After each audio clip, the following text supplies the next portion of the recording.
Welcome to a place for those in search of truth and conviction, a place where we discuss culture, politics, philosophy, and everything in between. I'm Luke, and I'm here with Russ. This is Hardly Strictly Politics. Hell yes, dear listener, the HSP boys are back in the saddle once again for episode number 41. Thank you so much for jumping in the saddle with us. Prime number episode, dear listener, and prime number episodes tend to go well for the HSP boys. Hopefully they go well for you too. Today also happens to be our 1-year anniversary show. 1 year ago this week, the HSP boys hit the red button cross-continentally for the very first time, and what a ride it has been, dear listener. Happy trails each and every single week. And Luke, happy anniversary, brother. Happy anniversary. Happy anniversary, yes, dude. Sir. 2 separate continents, 2 separate countries, 2 separate adult beverages just to make it fair, and 2 separate cups of coffee fee.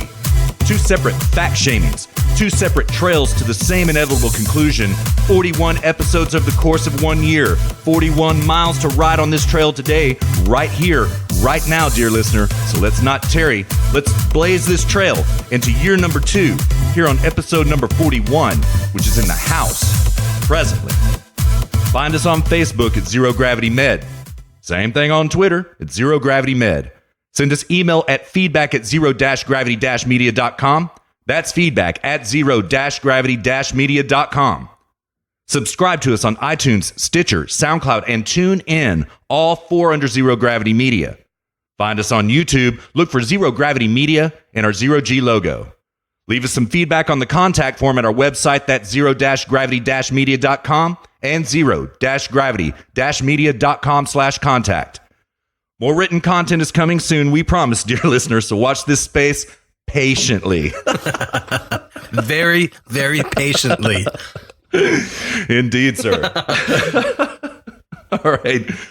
We're back to shorter intro format this week, dear listener. We know you appreciate it and you like it. We got many requests for shorter intros, and we've gotten good feedback on shorter intros. Now, everybody did like the shout-outs they got last week. It was our pleasure, dear listener. So we're going to do that maybe every 10 episodes or so. But we're back to short format this week, and that means that we call out only one city. That city, the magic of this city.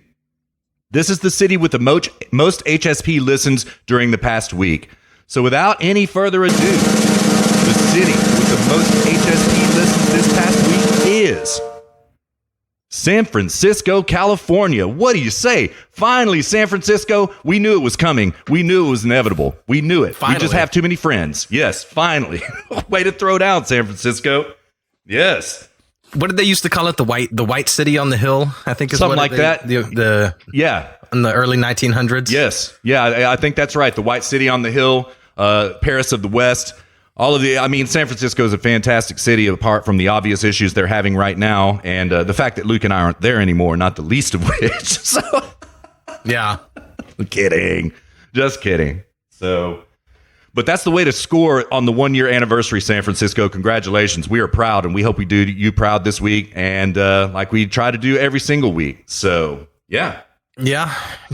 Although I'm staring at a Drudge Report article right now that says, end of NBA era looms as Warriors on brink of defeat. Dear listener, let me tell you. Russ and I used to watch. Exactly. You took the word. Tell him, man. Tell him.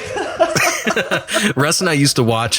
We used to watch sports a lot, and we would the Warriors. This was like right when they were not even on the come up, but like when they were on top of the world. Russ and I were always just like, the Bay Area people, they just have it too good. They have too many nice things. They need to lose. Yeah, we would go to bars and quietly under our breaths root against the Warriors and cheer against the Warriors kind of privately to one another while the whole bar was erupting in cheer to the Warriors. We're kind of like, oh man, whatever, they're gonna win, dude. And this was also when the Giants were winning. I have 2 actually really funny stories about the Giants. And for those non-sports astute dear listeners, the Giants are San Francisco's baseball team. And I don't know if they still are. I have no idea. I don't keep up with baseball at all anymore, but they were at the time. And we were in a bar when they won the World Series, and this poor bastard, we were all the way at the back of this super skinny bar. It was like a shot bar where like only one row of people could go through. And we were all the way at the very back of it. And this thing was probably like 20 yards long. And when the Giants won, his buddies hoisted him up above their head and shoulder to shoulder packed. Right. And like, once you leave, you can't come back in, sort of a thing. his buddies hoisted him up onto the top just because they were excited. And then just the crowd just took him and just crowd surfed him straight out the bar, out the front door. He's just, and then you could like see all the way down at the end through the window, and he's just out there like, what the hell, man? I didn't want to leave yet. That's great, dude. That's great. That's great, man. Yeah. Yeah. There's another one with Dan when Dan hates the Giants. Really? And when they won, yeah, he hates the Giants. And when they won, some girl standing next to us in this bar on, I guess that's California Street, like let this glitter bomb go and just went all over Dan. And so Dan's just looking super mad and covered in glitter. And when we go to eat at this restaurant afterwards, and the waitress is like, "Oh my God, I love your glitter." And Dan just sort of gave her this scowl. It was so funny. Oh man, that's too good. That is too good. Dan of all people getting covered in a glitter bomb. Oh my God, man. I know. Dan's a very stoic man. That he is. That he is, man. Yeah. I've only seen him laugh a couple of times, and yeah. And when he does, he gives it up. So there's that. So yeah. So oh yeah, man. And I do have to say, I do love the Giants. Pretty much every other San Francisco team I'm not about, but I do love the Giants, man. I do. I like the Rangers more, don't get me wrong, and probably the Astros even more, but I do love me some Giants. So I'm happy when they win. I want them to have nice things, you know? So yeah. Yeah. I have to say I'm not against the Giants. Yeah, we watched a lot of Giants games, that's for sure, back in the day, man. There's no question about that, man. Especially like when during the playoffs and World Series time, we were with a very large group of people watching Giants games all the time at that point. It's probably about like 2013, maybe 2014, somewhere in there. So I remember joking about how Panda might have made some of his runs if they just put a cheeseburger on the home plate. Yeah. Oh, totally. So, all right, brother. Well, let's ride, man. Let's get into this content. What do we got on the trail map today? Yeah, so we got a pretty free-flowing show again for you this week. Segment one, we're going to hit basically two topics. If we have time for the second, we'll hit it. If not, we'll do it in the top of segment two. But segment one, we're going to cover the Democrats continuing their push for the impeachment process, which I'm all for. I'm pro-impeachment. Let's do it. Let's make this happen. I couldn't be happier about this. Yeah. Trump cutting his deal with Mexico. We'll hit that. Then afterwards, we got a couple of Botsy topics in segment two. I want to hit straight pride. This has been all over the place this week, and I've got some thoughts on this. Then we'll, the straight pride parade. Tucker's got a little segment on the metric system, which I have thoughts on after moving to Europe. And then I've got one more. We can call an audible on this one. But Kamala Harris has come out to promise to end right to work. Basically turning every state into California with respect to labor. Right. I heard about that, but I haven't really prepped on that. So I don't know. I haven't either. I read it, but I haven't really prepped and thought about it, but I knew it was going on. So, of course she is. Of course she is. So, yeah, totally. So, and, we got audio segments for each one of the breaks as always, and then grab back special. Yeah. We're going to hit, we didn't put corrections, updates, feedback in here. We'll throw that in at the top of segment 3 rather. All right. And then we'll hit grab back special, which we've got Andrew Yang on Dave Rubin's shows. This should be new. If anything, I'm really interested to see if and how Andrew Yang has actually evolved since we grab-bagged him last time. Yeah, it's a good point. I don't know if he has or not. I doubt it. I mean, I don't know how he could. But yeah, he seems to be this sort of like gelatinous thing that kind of floats through from one media cycle to the next, like, taking on whatever shape he needs to. Whatever shoe is pressed upon him, he takes the shape of the bottom of it. So yeah, and whatever the case. And we actually have a little pre-grab bag I'm going to do. There's a segment on Joe Rogan. Some guy named Naval Ravikant Naval, actually, is probably his name, Ravikant, and talking about why socialism has yet to work. And it's 7.5 minutes, so I'll probably just like do one drop. I'm just kind of curious to see what's in there. And that's pretty much it. I think that's a 2-hour show. What say you, Russ? You want to move on? Yeah, I'm ready to move. I would say also probably what will be the common subtext of all of these topics that we go forward is we're going to be talking a lot about the Dem primaries right now without exactly talking about the Dem primaries. There's not been a lot of movement, but all of these subjects, which Luke just named, kind of sort of deal what's going on as the Democrat primaries kind of heat up a little bit, and things are changing in interesting ways. And I imagine we'll make commentary here and there about it. But again, there hasn't been a lot of movement other than, Joe Biden is down in the polls. He's starting to slip rather precipitously. Elizabeth Warren is kind of on the come up, and Uncle Bernie is kind of staying steady, not really doing much of anything. Gillibrand hasn't moved at all. Beto hasn't moved at all, despite his struggles to become relevant. And, so it's heating up in an interesting way right now. And, man, just let them fight. That's all I got to say. Let them fight. Dude, you actually you just made me realize something. Trump's in a win-win position right now because the Dems, the left, they can do one of two things. In one scenario, they can band together against Trump. But how does that play out? Well, it plays out exactly what we are seeing with the impeachment process, which is a losing hand. It will be. Dear listener, the impeachment proceedings, if they really do move forward with this and they drag this out, you heard it here first. That is a losing hand. They will lose 2020 if that's their big show. Agreed. And then the other way is just a complete meltdown. Yeah. I saw an article this week, Russ, about how there's I think the word they used to describe it was a Democrat infestation in Iowa. There was like 20 Democrat candidates all at the same time campaigning in Iowa. Right. I mean, it looks, it's such a bad look. There's the only thing they are unified. The only thing they can possibly be unified on is a losing hand. Like the left is they're in dire straits. They are in a really, really, really bad position coming into the 2020 primaries. Couldn't agree more. Now, there is something kind of black-pilling about this, and this is polling data. Now, we just had a poll that came out this week. It was a Quinnipiac poll that said that Trump is trailing Biden in the state of Texas by 4%, trailing Biden in North Carolina by 14%, Pennsylvania, all the Rust Belt states, trailing Biden and even trailing Bernie in a couple of them. Don't believe these polls for a single minute. Dear listener, don't believe it. Don't. Yeah. Yep. Don't believe it. Just when you think about polls, reflect back to the polling data leading up to Trump being elected and how wrong they were. They were so wrong. After that election, I was like, I'm done. Like anytime I hear poll, all polls is confirmation bias. That's exactly right. Confirmation. They're a tool. Yep. Sorry, the wind just shut my door behind me. I wondered what that was, man. That scared me. Yeah.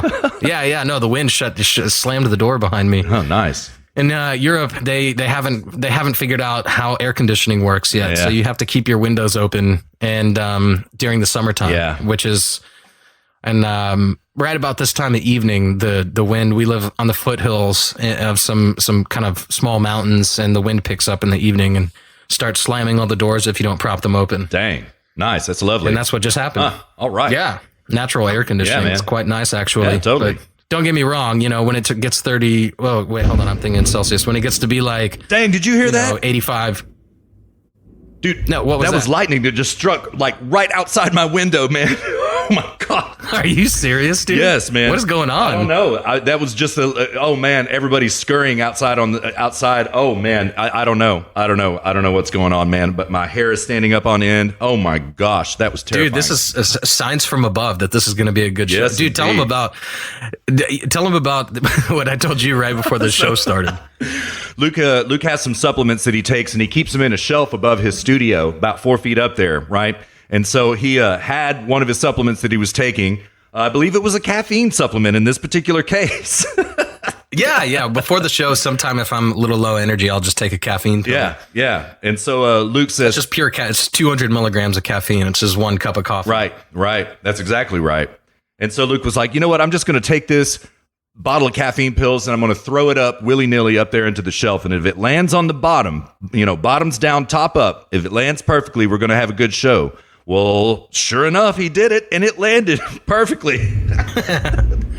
So I landed that bottle of caffeine pills up there perfectly. Yes. Just a toss.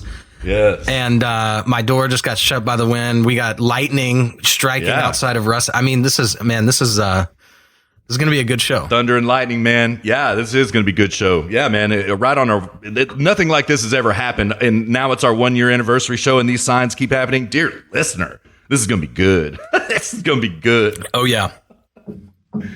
Whew. Oh, man. Yeah, absolutely. But I do have the vapors a little bit, man. What were we talking about? I don't even remember. We were just talking about the trail map and where we're going. And so, I mean, without any further ado, barring any catastrophes like lightning strike or anything like that, we should probably just ride on, man. So let's blaze this trail. Yeah, I agree. All right. We have signs from on high telling us that that we need to move on. So, so the left this week is moving into they're going to have a congressional testimony with John Dean, who was the White House counsel for former President Richard Nixon. And so I've got an article here. This is going to be so good.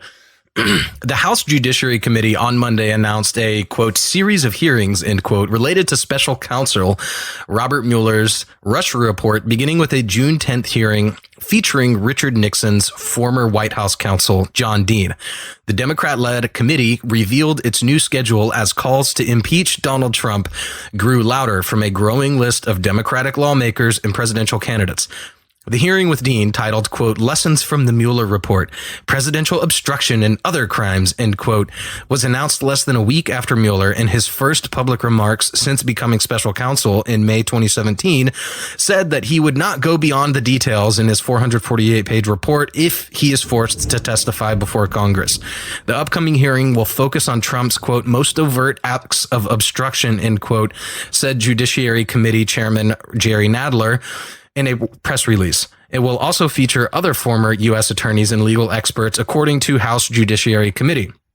Finally, quote, no one is above the law, end quote, Nadler said in the press release Monday afternoon, quote, while the White House continues to cover up and stonewall and to prevent the American people from knowing the truth, we will continue to move forward with our investigation, end quote. So investigation, indeed. Like, what could John Dean possibly have to contribute to this investigation? Absolutely nothing. It's mystifying to me, Luke. I don't get it at all. I don't understand the play. Well, I get it, but, you know. Yeah, what it is, they're trying to tie two things, right? They're trying to tie Donald Trump with Richard Nixon. That's exactly it. But the problem here is that, basically they're trying to substitute one with the other. They're trying to substitute, like Richard Nixon, his big problem was obstruction also, but he was actually legitimately trying to cover up something he actually did. Right. In Trump's case, he didn't do anything. Right. So they're trying to tie, they're basically in the minds of the American people. This is why the left is so sneaky. They're trying to substitute. They're basically trying to say Watergate, Nixon, Russia, Trump. Yeah, and in the minds they're not equivocating, but equating the two. Yes, they're trying to say Watergate is to Nixon as Russia is to Trump, and then that's the extent to which you are supposed to think about it. The left requires on an unthinking, uncritical people. That is what they rely upon, and we've said in the shows past, the internet is so great because it allows people to cut straight through the root of all of this propaganda nonsense that the left pulls. And this is, again, why we do the show, is to illustrate these idiotic attempts by the left to equate between two things that are totally different. So, after a 2.5-year investigation with Mueller comes out and he says, well, I can't say he didn't, I can't say he did something, but I can't not say he did something either. Right. But that's not really his job. The standard is, did he do something? And he said, no, I can't prove it. That's 2.5 years with all available resources, all of the political capital, the backing by the media, and he still couldn't make it happen. So now the left, it's really funny. It's as if like this was their plan all along, but Mueller fell through and they're just kind of like, well, I guess just let's just do this anyway. Yeah. Okay. Yeah. It's almost as if like you could have just never done the Mueller investigation and just done this 2.5 years ago and would have had the same effect. Absolutely. And let's never lose sight of the fact, dear listener, that you cannot have obstruction for a crime that never happened. Okay. Despite the yarns of the left, this can never be true. Now, I think also, Luke, there's another thing going on here with this, and that is this. Now, I covered this in Bots, Thoughts, and Drops this past Thursday night on D-Day a little bit. There's some major holes beginning to form in the Mueller report. It's starting to look really ugly. It's starting to look like a railroad job full of deception, intentional deception from the very beginning. And there was one thing that I did not cover in that issue that is very important to me, and Luke too, that I want to throw out right now. I illustrated 2 holes that are already popping up in the Mueller report, so go listen to that. We're not going to relitigate it here. But there is a 3rd hole that is coming to bear right now that I did not cover. I'm reading a Red State piece. I'm going to take it from the 2nd paragraph. It goes thus. You may remember a man named George Nader. He was the, quote, witness in a series of, quote, bombshell reports several years back alleging nefarious evil back channels were being set up between Donald Trump and various foreign governments. Those reports ended up going nowhere as they turned out to be fairly normal actions by a transition team getting ready to assume office. Amazingly enough, incoming administrations typically do attempt to set up preliminary lines of communication with the world leaders, blah, blah, blah, blah, blah. Okay. I want to skip down a few paragraphs. Okay. Now, Nader has been arrested for alleged distribution of child pornography. My colleague Brandon Morse first reported on the situation yesterday. This is Brandon Morse's report. Officials said Nader, 60, was charged by criminal complaint over material he was traveling with when he arrived at Washington Dulles International Airport on January 17th, 2018 from Dubai. At the time, he was carrying a cell phone containing visual depictions of minors engaged in sexually explicit conduct, officials said. The charges were unsealed after his arrest Monday morning at JFK International Airport in New York. While that would be embarrassing enough for Mueller and his key witness, new information is painting a much, much worse picture of what exactly went down. The report from Brandon Morse continues. The complaint against him was unsealed in Virginia federal court on Monday after his arrest, but that complaint was actually filed in April of 2018, 3 months after he was interviewed by FBI agents in January 2018 at Washington Dulles International Airport about a matter, quote, unrelated to child pornography, according to the complaint. It was during that encounter that Nader first asked to cooperate with the special counsel. 3 of Nader's iPhones were seized at the time, and at least one of them was later found to contain videos of minors engaged in sexually explicit conduct, according to the complaint unsealed Monday. Notice this timeline. Nader wasn't caught last week. The warrant for his arrest was filed way back in April of 2018. It was at that time the special counsel sought his cooperation in the Trump-Russia probe. After he obliged, Nader's warrant was sealed and he was allowed to keep running free, including leaving the country.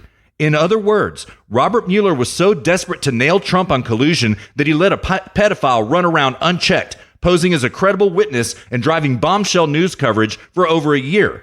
It wasn't until it became clear that Nader had nothing to offer that the arrest warrant was slotted to become unsealed and enforced. With Mueller closing up shop, Nader has finally been brought in. Now listen to this. Hole number 3. That's his star witness about Trump-Russia collusion, and it's falling apart. This is a pedophile who should not be allowed to testify about such facts because he's as dirty as they possibly come. He's trafficking in child pornography. You know mine and Luke's thoughts about this. We think all child pornography is reprehensible. You need to pay very steep consequences if you're going to traffic in this type of material. But Luke, I think what's happening here is that the left kind of sees like, oh man, everything is falling apart very quickly, right? Yeah, we're going to talk to Mueller. We're going to get him in. That's a feint. They're not trying to get him in. It's the Republicans who are trying to get Mueller in to testify. The Democrats don't want this, right? But now they're going to throw everything at the side of the barn, including John Dean. Are you kidding me? They're going to create a false narrative like Luke just brilliantly detailed, comparing Nixon to Trump. That's what the play is. It's a losing hand all the way around. And so is the Mueller report. Yeah, and I mean, Speaking of dirty people, let's talk about some of John Dean's past. So I'm quoting here from a Fox News piece. I'm taking it from the third paragraph. Dean has become a media hero, not for who he is, but for who he was prepared to testify against. Amazingly, all sorts of legal rules and congressional procedures were ignored in the all-out partisan attempt to increase Dean's credibility with the American public. Contrary information, which documents show was well known to the highly politicized special prosecutors, was kept hidden from the public and from Watergate, skipping one paragraph. Here's perhaps why. Dean not only played a central role in the cover-up itself, a conspiracy to obstruct justice, he committed a whole series of additional crimes. This is John Dean, who is going to be, again, dear listener, testifying on tomorrow, beginning tomorrow, which the left has called up.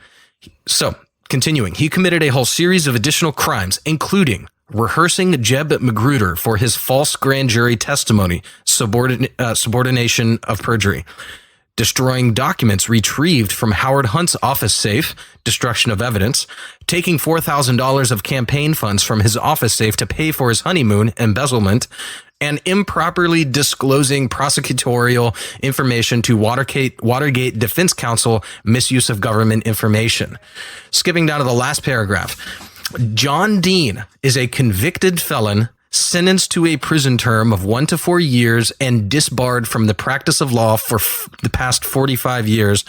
But he remains a media hero to the toast of the liberal Eastern establishment because he changed his story of what happened to save himself and to sink his former colleagues. Fact is, the ugly truth about John Dean is far different from what the American people have been led to believe. So this is the left's, this is their guy, right? Yeah. This is their Hail Mary here is a disbarred lawyer who is a felon. Yeah. A disbarred lawyer and felon. This is their guy. Yeah. They have nothing. This is so pathetic that this is what they've come to. It's so pathetic. And I want to hit an earlier point that Russ, you were talking about obstruction of justice and how you can't obstruct justice if there was no crime. Just think about the words obstruction of justice. In order for justice to occur, there has to have been a crime. So to accuse somebody of obstruction of justice then when there was no crime, that's a contradiction in terms. There was no justice there was no justice to obstruct if no crime occurred. It's just a total contradiction in terms. Absolutely. So this is also just a tacit admission that there was no crime.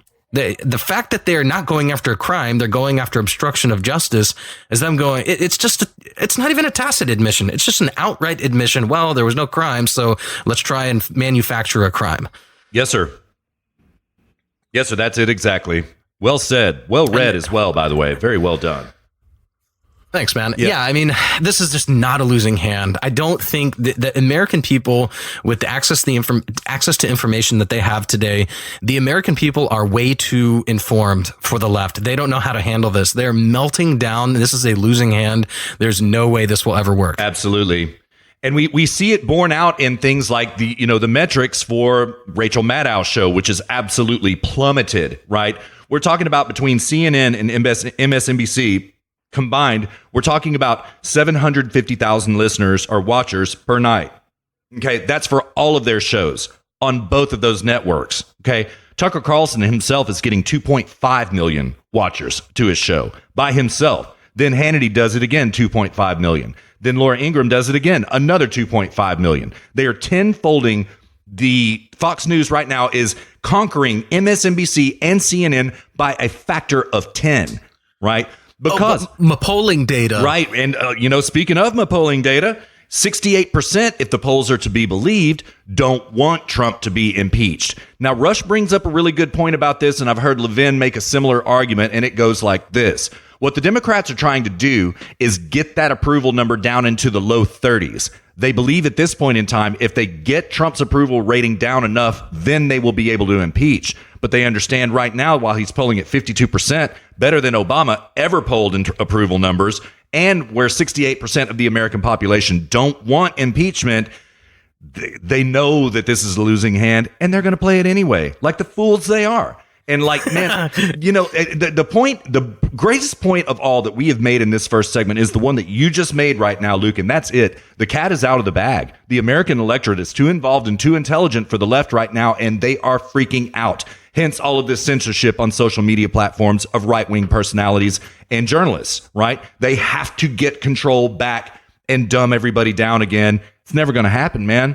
Like in the words of Julian Assange, the internet is the one thing you can never control.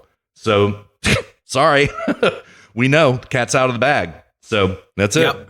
The extent to which, this is worth repeating, even though we've said this many times before, the extent to which a people are free to speak to one another and communicate ideas, it is the extent to which they will invariably move away from the left. Now, that is... one could argue, well, before the internet, there was, what about like back in the, Middle Ages and whatnot, who was controlling that information? Well, I mean, back then they were not living in a free society. So I guess the pretext, the precondition for this is living in a free society.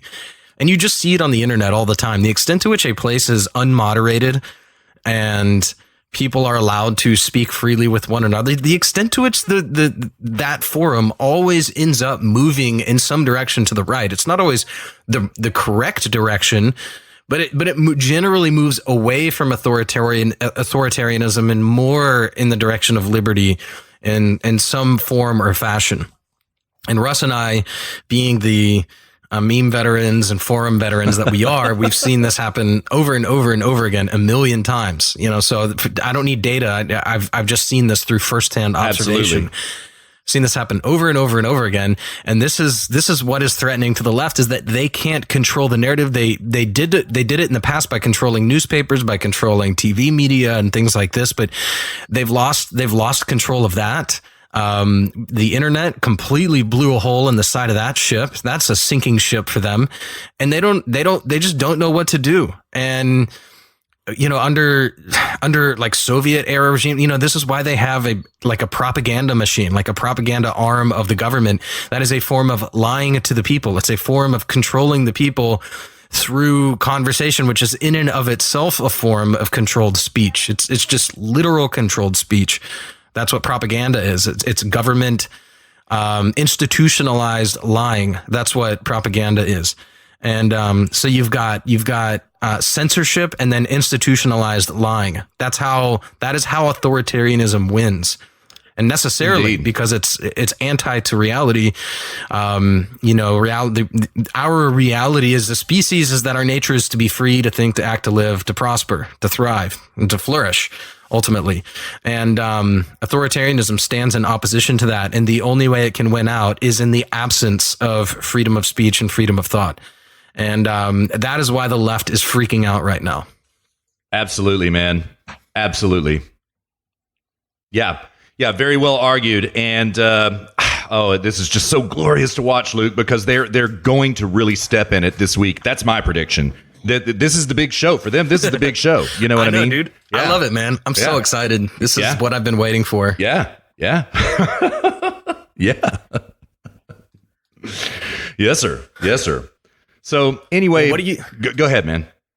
I was going to say, do you want to move on to the Mexico bit, or did you still have something you wanted to say? Oh, not really. That's pretty much everything I had to say about it. I'm very white-pilled about that topic, and yeah, we can move on to Mexico, man. So, if I could just leave you with one thing, dear listener, do not worry about this. This is good for us. This is a bad look. This is a huge tactical mistake. Just chill out, cool your heels, be happy about it. Let the left go on with this. Don't be, oh my God, why are they impeaching him? That's wrong. But just let him do it. This is great. Saul Alinsky, don't interrupt your enemy while he's making a mistake. Just cool your heels. This is a good thing. Yeah. Don't worry about it. Yeah. Be white-pilled. Perfect summary. Absolutely. Yeah, that's exactly it. I am white-pilled about it, man. I think it's going to be a great show this week, if nothing else. So great. Yeah, great content for next episode. Yeah, exactly. Thank you, Left, for giving us so much good content. Indeed. This is wonderful. Yes, Leftists. Thank you so much. We truly mean that. Thank you. We reserve a segment for the show where we can bitch and complain about the right. That's Grab Bag Special. I don't want to have to fill our episodes with that. Okay, so Left, keep it coming. Yeah. Yes, indeed. Yes, indeed. Well, speaking of, man, there has been plenty to bitch about with the right this week, man. I mean, the right, particularly right-wing senators, Republican senators, all kind of freaked out about the deal that Trump was trying to make with Mexico regarding tariffs and exchange for tariffs and all that kind of stuff. We saw a lot of people reveal their true colors, including cocaine Mitch McConnell, Ted Cruz even. Luke, I am so mad at Ted Cruz, man. I mean, he came out. Oh, I missed this. Yeah. He came out straight against the president in this tariff negotiation and tried to, sugarcoat it in terms of, I understand the president's frustration about what's going on at the border. Tariffs are just the wrong way to deal with it. Well, in the words of Joe Biden, son of a bitch, it looks like it worked. I read an article from Zero Hedge from the top. It goes this way. Quote, I am pleased to inform you that the United States of America has reached a signed agreement with Mexico, President Trump tweeted Friday. The tariffs scheduled to be implemented by the U.S. on Monday against Mexico are hereby indefinitely suspended. Trump had announced the tariff threat in response to a surge in illegal immigration to the U.S. through Mexico this year. More than 144,000 people were apprehended after illegally crossing the southern border in May or were refused entry to the United States. That's the most in a single month in at least 5 years. The number has grown every month since January. That's actually the largest number in 13 years, not just 5 years. I want to skip a few paragraphs down. Mexico enforcement surge. Mexico will take unprecedented steps to increase enforcement to curb irregular immigration. Like, I hate that term, irregular immigration. What is that even supposed to mean? Right. Who wrote that? Yeah, Whose article is this? Yeah, it's a Zero Hedge piece. You know what I mean? I was disappointed. Okay. Yeah, but it's illegal immigration. It's not irregular immigration. Like, what you're saying is that there is some regular side to this illegal immigration that is completely irregular, completely illegal. So I didn't appreciate that. Hey there. Look at this illegal immigration. Oh, no. Yeah, that's regular. Yeah. Don't worry about that little guy. Don't worry about that guy. Yeah, man. He's regular. Yeah. This is this immigration. It's so regular. It's like a bathroom schedule. That's how regular this immigration is. Indeed, sir. I was really disappointed. I just had to kind of write that one off as a typo. Like, it must have meant to type illegal, but it came out irregular instead. I don't know. I wouldn't be surprised if Microsoft unleashed that's a new update in Word, right? Where it changes illegal immigration to irregular immigration. It could be. Now that you say that, I want to check social justice and tech companies. The politically friendly spell check. Yeah. Man, now that you've mentioned that, once we hit the black button on this show, man, and put it in the can, I'm going to launch Word just to see. I'm going to check that, man. just to make sure. Every update, you're going to have a whole list of keywords saved in a Word document. You're going to open it up and just see if they all get underlined in red. Right. Exactly. Oh, too funny. All right, going on with this paragraph. Mexico is also taking decisive action to dismantle human smuggling and trafficking organizations, as well as their illicit financial and transportation networks. Additionally, the United States and Mexico commit to strengthening bilateral cooperation, including information sharing and coordinated actions to better protect and secure our common border. Now, we've seen this going down. This is objectively true. Mexico shut down the financial institutions, or rather the bank accounts of 26 people who were funding 26 accounts who were funding illegal immigration in Mexico. Now, they will not release the data on who those 26 were, but they were worldwide. They said a vast majority of them came from America and a whole bunch came from England. They named some other countries as well. Probably my guess here is that George Soros' account got shut down on this, but yeah, that's only speculation. Take it with a grain of salt.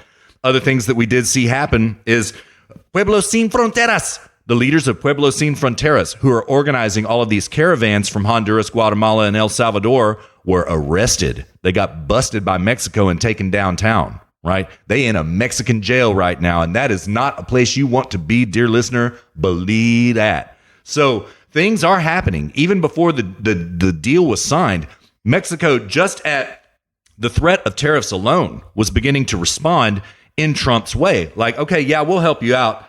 So my deal on this is I've talked with numerous people about the deal. Everybody seems to be overwhelmingly positive about it. They think that Trump did the work, got the deal that he wanted, didn't have to impose any tariffs on Mexico, just threatened to impose the tariffs, and it worked out great. That may be true, okay?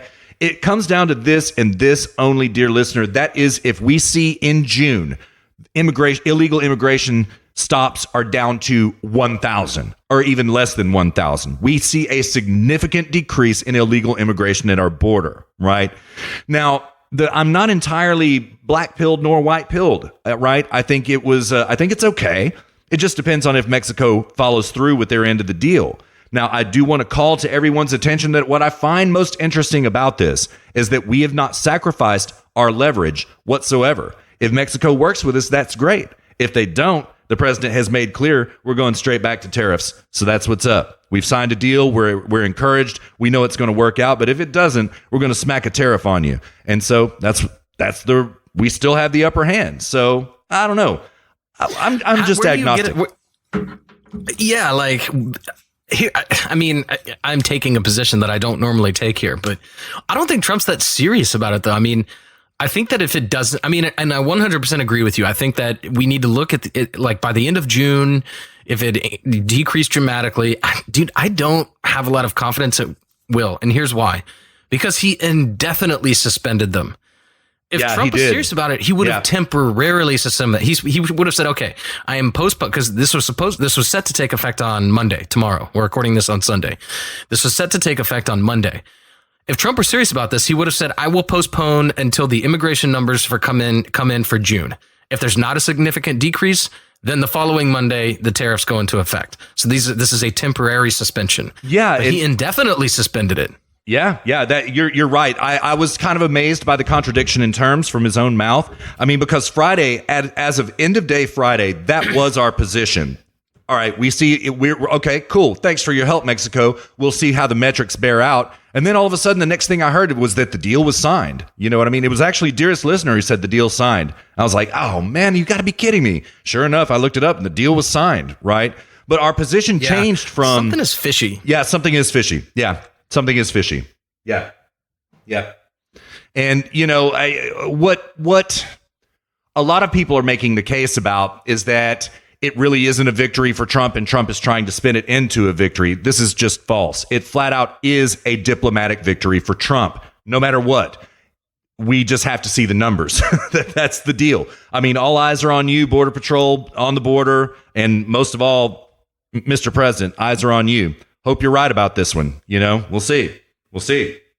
But what I find most white pilling about it is that exactly the right people are upset about this. You've got, nervous Nancy going around squawking about, his temper tantrum diplomacy is not in a victory for Donald Trump. Oh my God. Saying it was a temper tantrum, whatever. You know what I mean? It wasn't a temper tantrum. That's such an immature term. Yeah, I know. It's a temper tantrum. I mean, God, what are you like 14 years old, 12 years old? Exactly. And I mean, that's what they're trying to do is like paint this pejorative of the president as being 14 years old himself and throwing temper tantrums. And once again, it backfires on Nervous Nancy. She's got her own nickname now. Nervous Nancy. It's perfect. It's perfect. Actually, I think that it's kind of funny, but for a different reason. I think she's not nervous because I think she's addicted to painkillers. I think that's what it is. I do too, dude. She just has that jaw going on. Yeah. And just that dazed look in her eyes and like the complete lack of emotion. And she she does slur her speech, even though that video basically didn't hardly slow. I mean, I don't know, man. She's just got all the telltale signs for somebody who's addicted to some sort of sedative or depressant or something like this, you know? And so she definitely drinks too much. We know this for a fact. She drinks way too much. You know, we've proven that in these hallowed halls previously. So yeah, man, pain pills and alcohol, recipe for disaster. And I mean, man, she just seems like absolutely incoherent, man, unable to complete a sentence, you know? And I don't know, but I think you're probably right.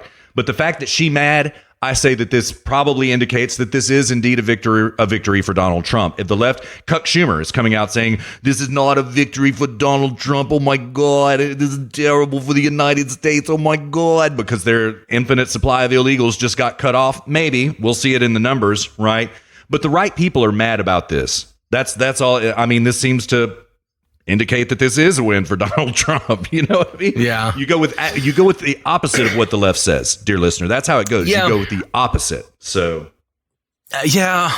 I don't know. We'll see. I mean, especially when it comes to illegal immigration, Trump has been unable or able to get so little done so far.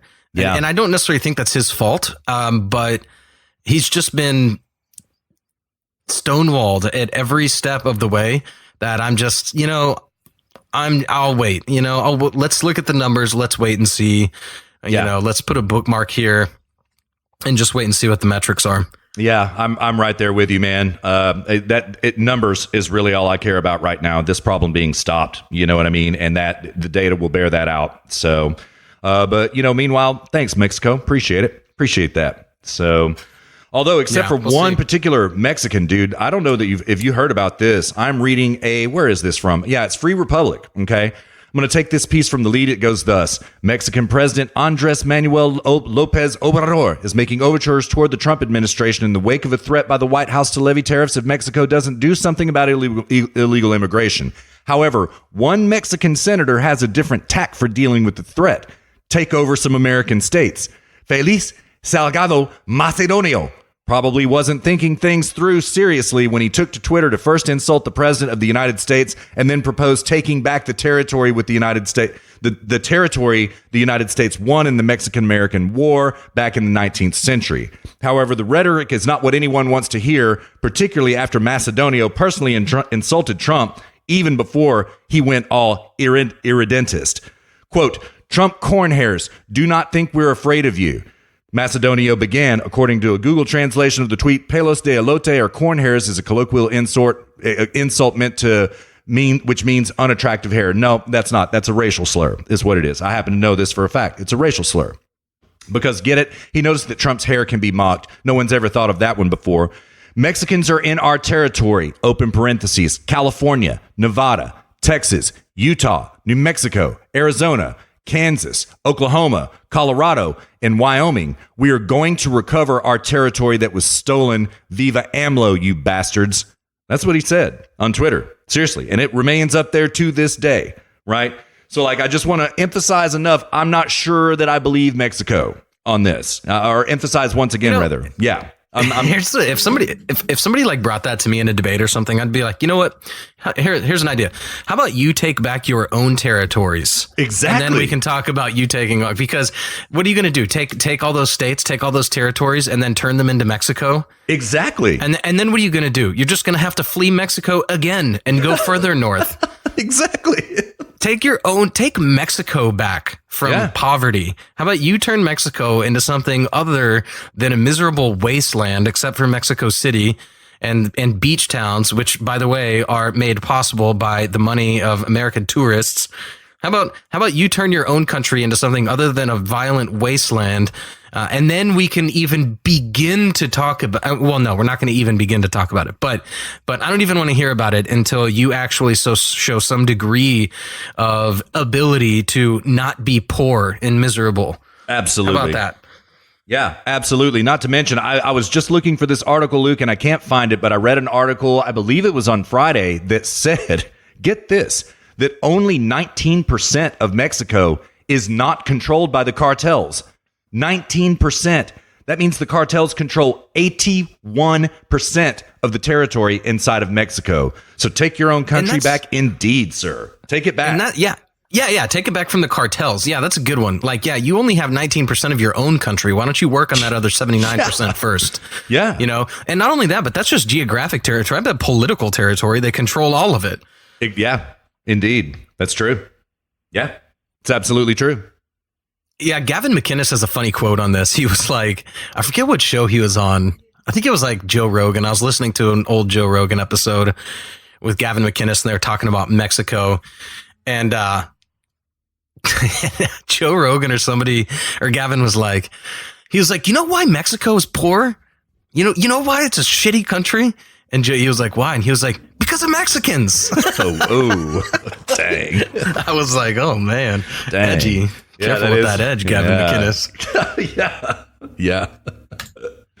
Yeah, it's probably not helping his case in terms of social media banishment very much, saying stuff like that. But hey, yeah, seriously. Yeah. That's why here at HSP, we are we're more tactful. Try to be. We always tell it how it is. You know, we don't cuck on our values. We don't cuck on our principles, but we keep it tactful. Yeah, try to be. So, yeah, man, yeah. Well, other things to mention about this: 500 Africans got caught at the border 5 days ago, all in one fell swoop. 500 Africans trying to break into the country illegally. They've been detained. 124,000 anchor babies born so far January to date in the United States. Luke, 124,000 halfway through the year. I mean, that's going to be over 500,000 by the end of the year. And also, this piece came out on Zero Hedge on the 7th, 2 days ago. Turns out that ISIS was indeed planning on trying to exploit the southern border in order to break in. And apparently what they were... Who would have thought? Yeah, who would have... Surprise, surprise. I know it. Apparently what they were going to try to do is unleash some type of economic attack. And the way that we know this is that a dual citizen Canadian who went back to Canada, in order for him to reclaim his Canadian citizenship... He had citizenship in Trinidad and Canada both. He was an ISIS fighter. Once ISIS was wiped out, like everybody from the West that went to try to fight for ISIS, they wanted to get back to their home countries. Shouldn't have been. He should have been arrested. But he turned state's evidence in order to reclaim his Canadian citizenship. Well, he told the Canadian government about what ISIS was planning to do to exploit the southern border. And it was apparently, like I said, some type of economic attack. They did not really go into details about what that attack was going to be. I'm not sure exactly what that means, whether it's, it could be anything.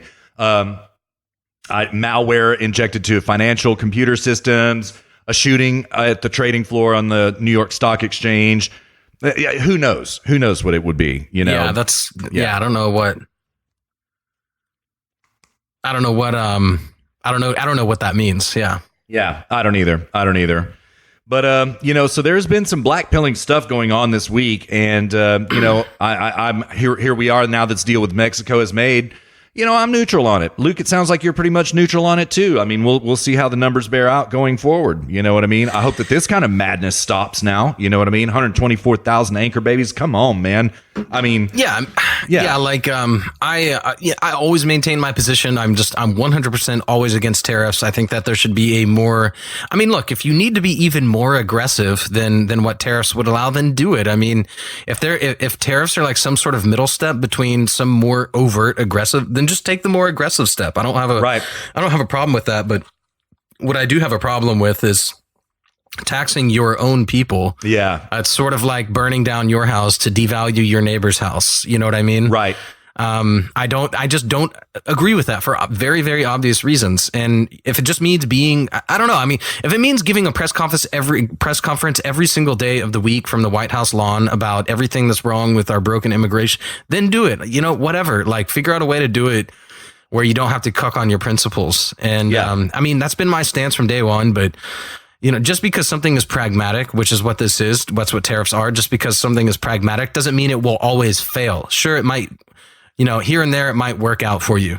But that will be by coincidence, not by design. Yeah. Yeah. And we'll see. It might just work now. Luke and I are open to this. We're completely open to it. If it works, fantastic. We'll be happy about it. We won't be mad about it. We'll be happy about it. Yeah. If it works without damaging the American people, then good. But I don't think that's a risk worth taking because I just don't think I don't think that principles are to be gambled upon. You know what I mean? Yeah, I agree with you. But if it works out, then it works out. Yeah. Yeah, I mean, I was never going to counter signal the president about this tariffs thing, but I mean, we covered it pretty well in episode number 40. Like, yeah, Luke and I are not crazy about tariffs. We're free traders, free movement of goods and capital everywhere around the world, right? I mean, that's capitalism right there. Tariffs are intrinsically anti-capitalism. We get it. But I wasn't going to counter signal the president the way that the Senate Republicans did this past week. My gosh, man. I mean, I wrote a nasty gram to Ted Cruz about it this week, and I was like, literally, get your head in the game, bro. You know what I mean? Like, seriously. Did your head in the game. Did anybody ever respond to that? No, he didn't. He didn't. Not yet. And I requested a response when I sent it to him, but no, he didn't respond. So, yeah. Oh, man. Yeah. Yeah. I'm probably being watched, probably being surveilled. I did ask him to come on HSP, though, man. I was like, consider an open invitation, man. Come on. Let's hear you defend this. So. Dude, that would be fun, man. I would love to like get into a discussion with Ted Cruz about something like this. Oh yeah, I would too. I would. That would be fantastic. Maybe he'll do it, man. You know, maybe. Yeah, we'll see what happens. So, one last white pill about this. This dropped on the Washington Examiner. Nate himself sent this to me on Tuesday. Thank you very much, Nate. Appreciate this. This is the white pill of all white pills. I'm going to take it from the lead and read three paragraphs. It goes thus. The Trump administration is planning a large-scale deportation operation that would include migrant families who did not show up in court to learn their asylum claims had been denied and that they had been ordered deported. Mark Morgan, acting director of Immigration and Customs Enforcement, or ICE, on Tuesday told reporters the agency is moving forward on a strategy it hopes will, quote, disincentivize those who are not in fear for their lives and might claim asylum after illegally crossing in order to get into the United States and avoid immediate deportation. Quote, we have no choice as I see this, said Morgan. We need to take some interior enforcement action. We need to continue to do everything we can within the current legal framework, within the current laws, within the current statutorily mandated duties of ICE to assist to reduce this humanitarian crisis. Morgan told a small group of reporters at a roundtable briefing at the agency's headquarters Tuesday. This will include families, end quote. Dang. All right.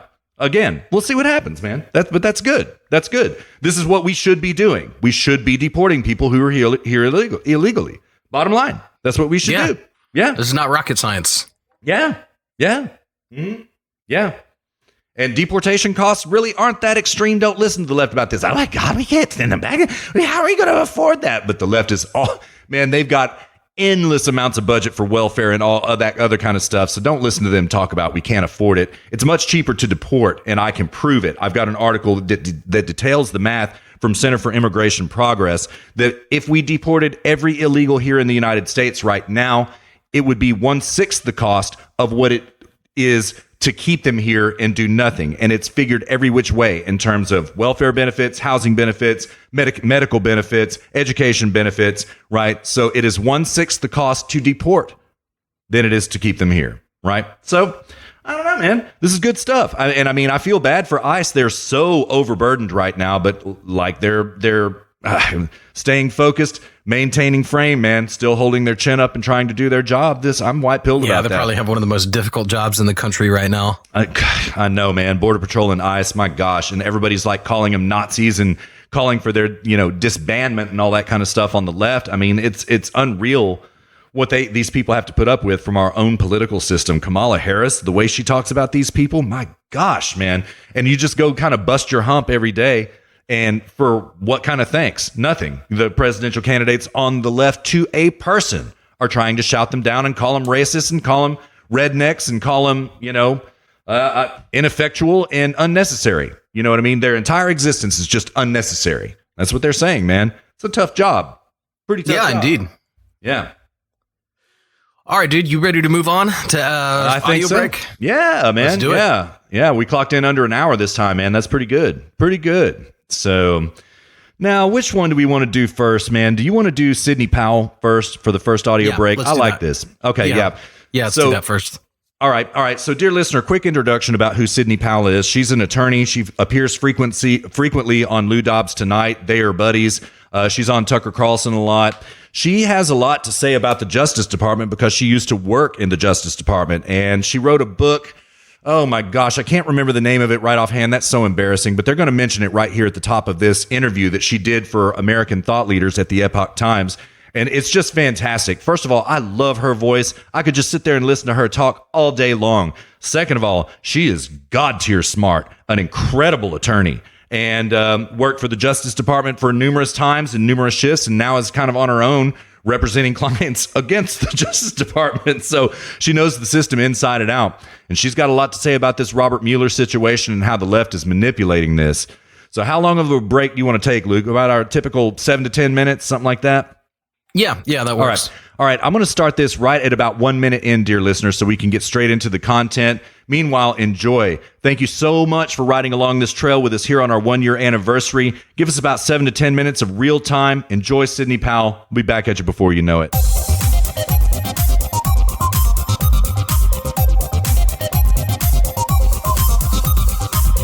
author of the book License to Lie, Exposing Corruption in the Department of Justice. And you wrote this book in 2014, maybe long before there was such an overt knowledge that there is corruption. Makes you an expert on these issues. Recently, Special Counsel Mueller tendered his resignation, did a press conference. A lot of people have a lot to say about that. I'm sure you do. What are your thoughts? I was extremely disappointed in Mr. Mueller's press conference. And yes, I published the book hoping to put an end to the corruption in the Department of Justice so people could see what was going on. And instead, it's simply gotten worse, as evidenced by Mr. Mueller's press conference yesterday, in which he literally stands the rule of law and the presumption of innocence on their head. I mean, just completely turns the presumption of innocence upside down and puts the burden on the president to prove that he's innocent instead of accepting the burden on the government to prove guilt beyond a reasonable doubt or even probable cause to indict, which they clearly didn't have.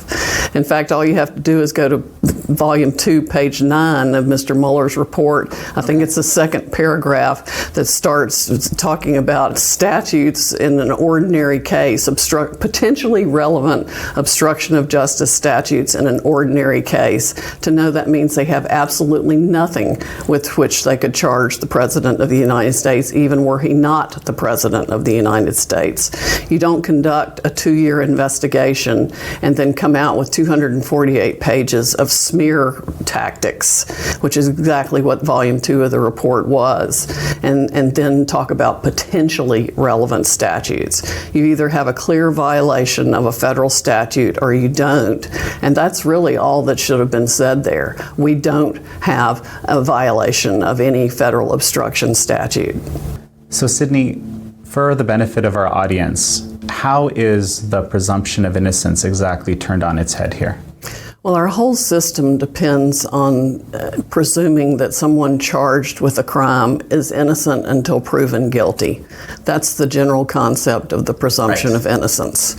And then Mueller goes instead and says, do you have the exact quote? I do have a quote that disturbed me. Yes. And the quote is, if we had confidence that the president clearly did not commit a crime, we would have said that. And that's not their job. He's saying there that we had to be satisfied clearly that the president did not commit a crime for us to say that. That is not the presumption of innocence. The responsibility is on the government to prove beyond a reasonable doubt that someone is guilty of a crime. And really, before you indict somebody, at least as a federal prosecutor for 10 years and under 9 different U.S. attorneys in 3 districts across the country, I was taught, and I taught others, that if you don't have a solid case, don't turn somebody's life upside down and literally ruin their lives and that of their families just because you want to try to notch your belt with somebody's scalp or, get your name in the newspaper or whatever. Unless they really committed a crime and you're sure they did it and it's the right person, don't bring charges against somebody. So most good prosecutors I know would apply the beyond a reasonable doubt standard at the early stage before deciding whether to bring charges. I mean, I wanted to be sure I had the right person. I wanted to be sure it was a real crime. I didn't piece together parts of different statutes to make a crime out of something that wasn't, or try to stretch the law like Mr. Weissman is famous for to reach conduct that's not even criminal. Right. And there's a lot of that in the Mueller report, too, and even in Mr. Mueller's comments, talking about how they could even bring any kind of obstruction or things they looked at as obstruction of justice against this president. It was absurd.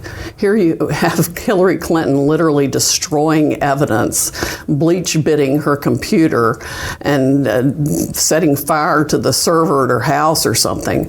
And that is obstruction of justice. That that is destruction of evidence. But somebody saying stand strong is not obstruction of justice, yet that was one of the things listed in their Mueller report as a potentially obstructive act. And you don't talk about potentially relevant statutes at the end of a 2-year investigation. If you can't decide by that amount of time and looking at all the evidence that something's a clear violation, then all you should say is, there's no violation here, we're not bringing charges. In this highly politicized climate, obviously, that we're in, the significance of Mueller saying this at this press conference where all eyes, probably not just in America and on the world, are on him. What are your thoughts? It was extremely divisive. It couldn't have been more divisive. He's even going to be dividing lawyers now. I mean, I'm sure there's some lawyers that despise this president so badly, and I don't understand why. I mean, I get that people disagree with some of the policies, but I mean, really, the law is supposed to be the law regardless of who's in office.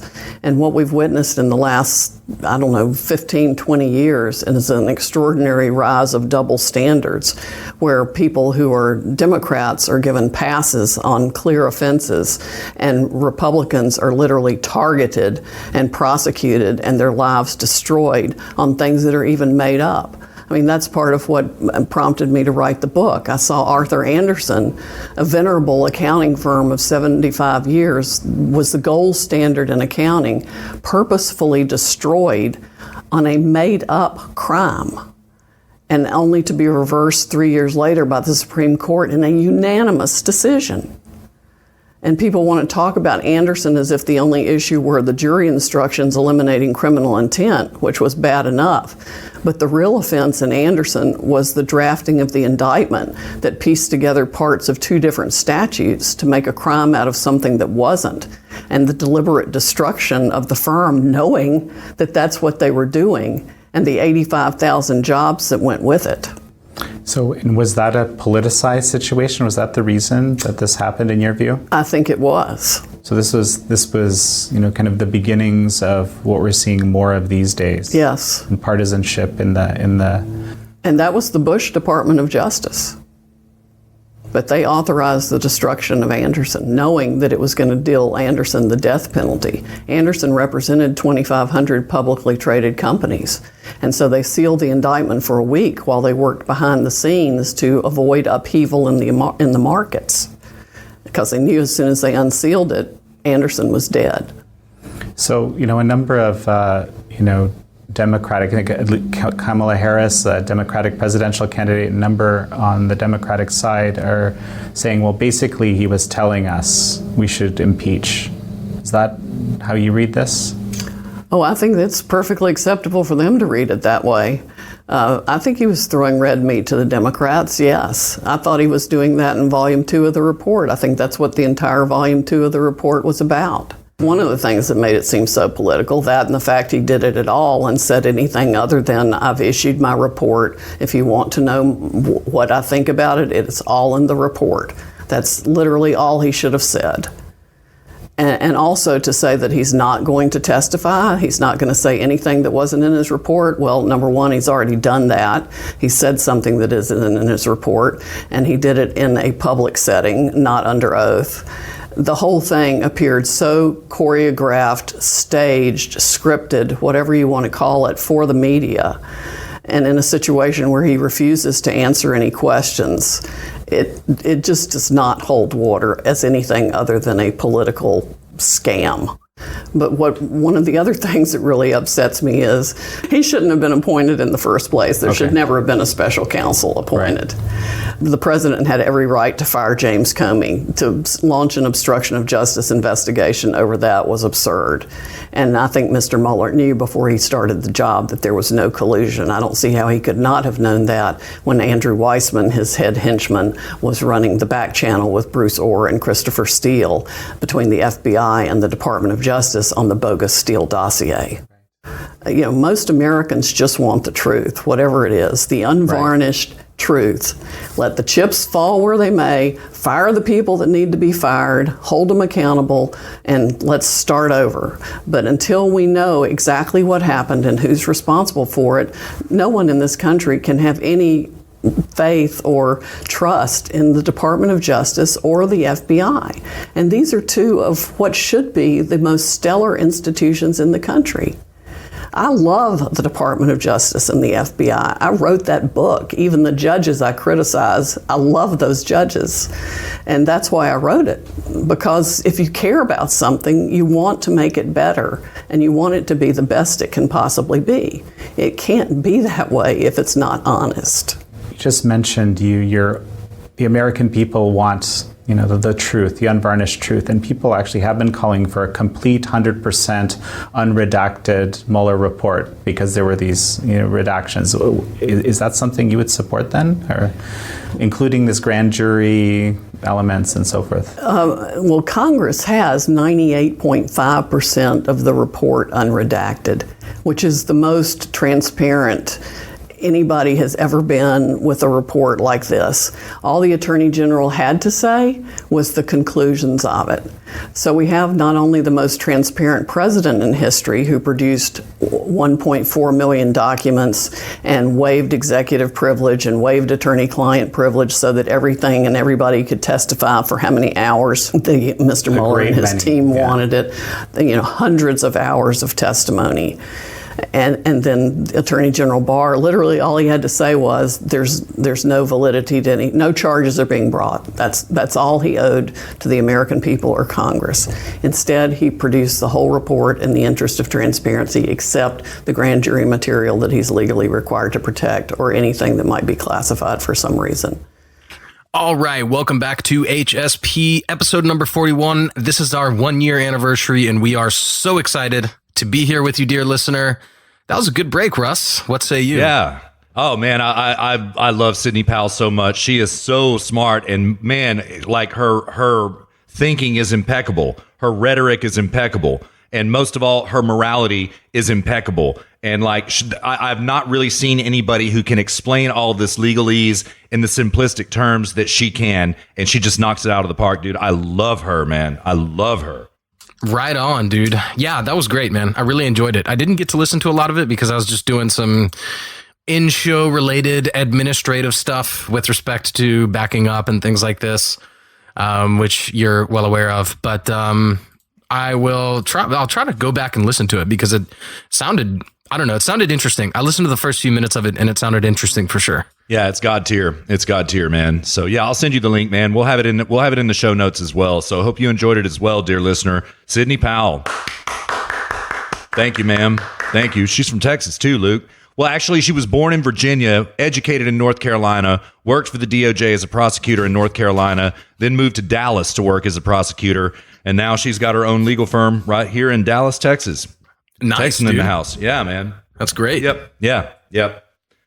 I think that's why I love her voice so much, man. So sultry and Southern. I love it. Gotta love that Southern drawl, man. Yes, indeed. All right. Well, you want to hit corrections and updates real quick? Yeah, let's do it. All right, cool. I personally don't have any corrections. Do you have corrections? Zero corrections. Zero. Well, last week we were at 99. I think this week that puts us up to 90. I think 90.5. Yeah, that's fair. That's fair. Last week was a rough week, man. I think that's why we were so sharp and we have no corrections this week, man, because we had a few last week. So, it happens. I meant 99.5. That's what I meant. Yeah. We're way more correct than 90.5. Jesus. Oh yeah. I mean, that means every 10th word we say is wrong. That's totally selling ourselves short here. Yeah, indeed, sir. Indeed. All right. Well, updates. Do you have any? I've got 2 updates, which we've already discussed. But do you have any updates? Not really, other than the one that you're going to break. I really don't have any updates that I can think of. No. All right. Cool. Well, I'll save the big one for the second update. So the first one, lifestyle challenge. I think, dear listener, I mentioned on a couple of episodes ago, I'm starting a new lifestyle challenge. Sort of the same thing. I might adapt it a little bit to expand beyond what I did last time, which was just to get back into the routine of going to the gym, which I successfully did and am still doing. I just had chest day today and core, which was awesome. But I'm going to start a new one on Wednesday. I'm going to run it for 6 weeks. You're welcome to join along. And on that note, what we are going to do is peel off Lifestyle Challenge out of HSP, and I'm going to do a 30-minute short format show. Each week, I'm going to record it on either Tuesday or Wednesday, and I will post it on Thursday at the latest. It just felt a little bit forced at the end of HSP. I think it was a good way to introduce it into the mix. But I love the idea. I love the concept. It's what we are about here. This is something that Robert as well was on board with, and Russ and myself.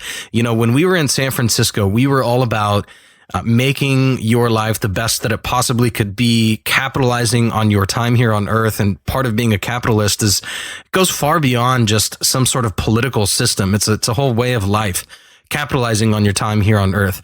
And that's what the Lifestyle Challenge is all about. It's sort of like an epinephrine pin to your life, and to just sort of get that system going. It's just a jump start, like an adrenaline shot to one's productivity, self-esteem, happiness, and just to get good habits going. And so we love the concept, but it was difficult to squeeze it in. HSP is already such a full show as it is. It's not directly related to politics, even though it is tangentially related to philosophy.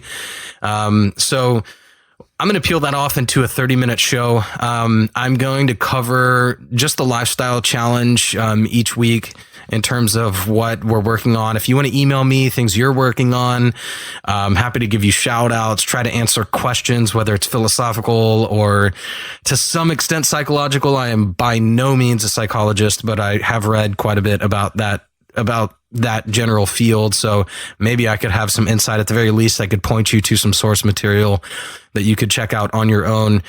And each week I would like to cover some different topic, whether that's physical health, mental health, relating to self-esteem. It could be something about philosophy. If I could get somebody on that's, an expert, or somebody that at least knows a lot about productivity, or personal finance, career, things like this. Just stuff to help you make your life the best that it can possibly be.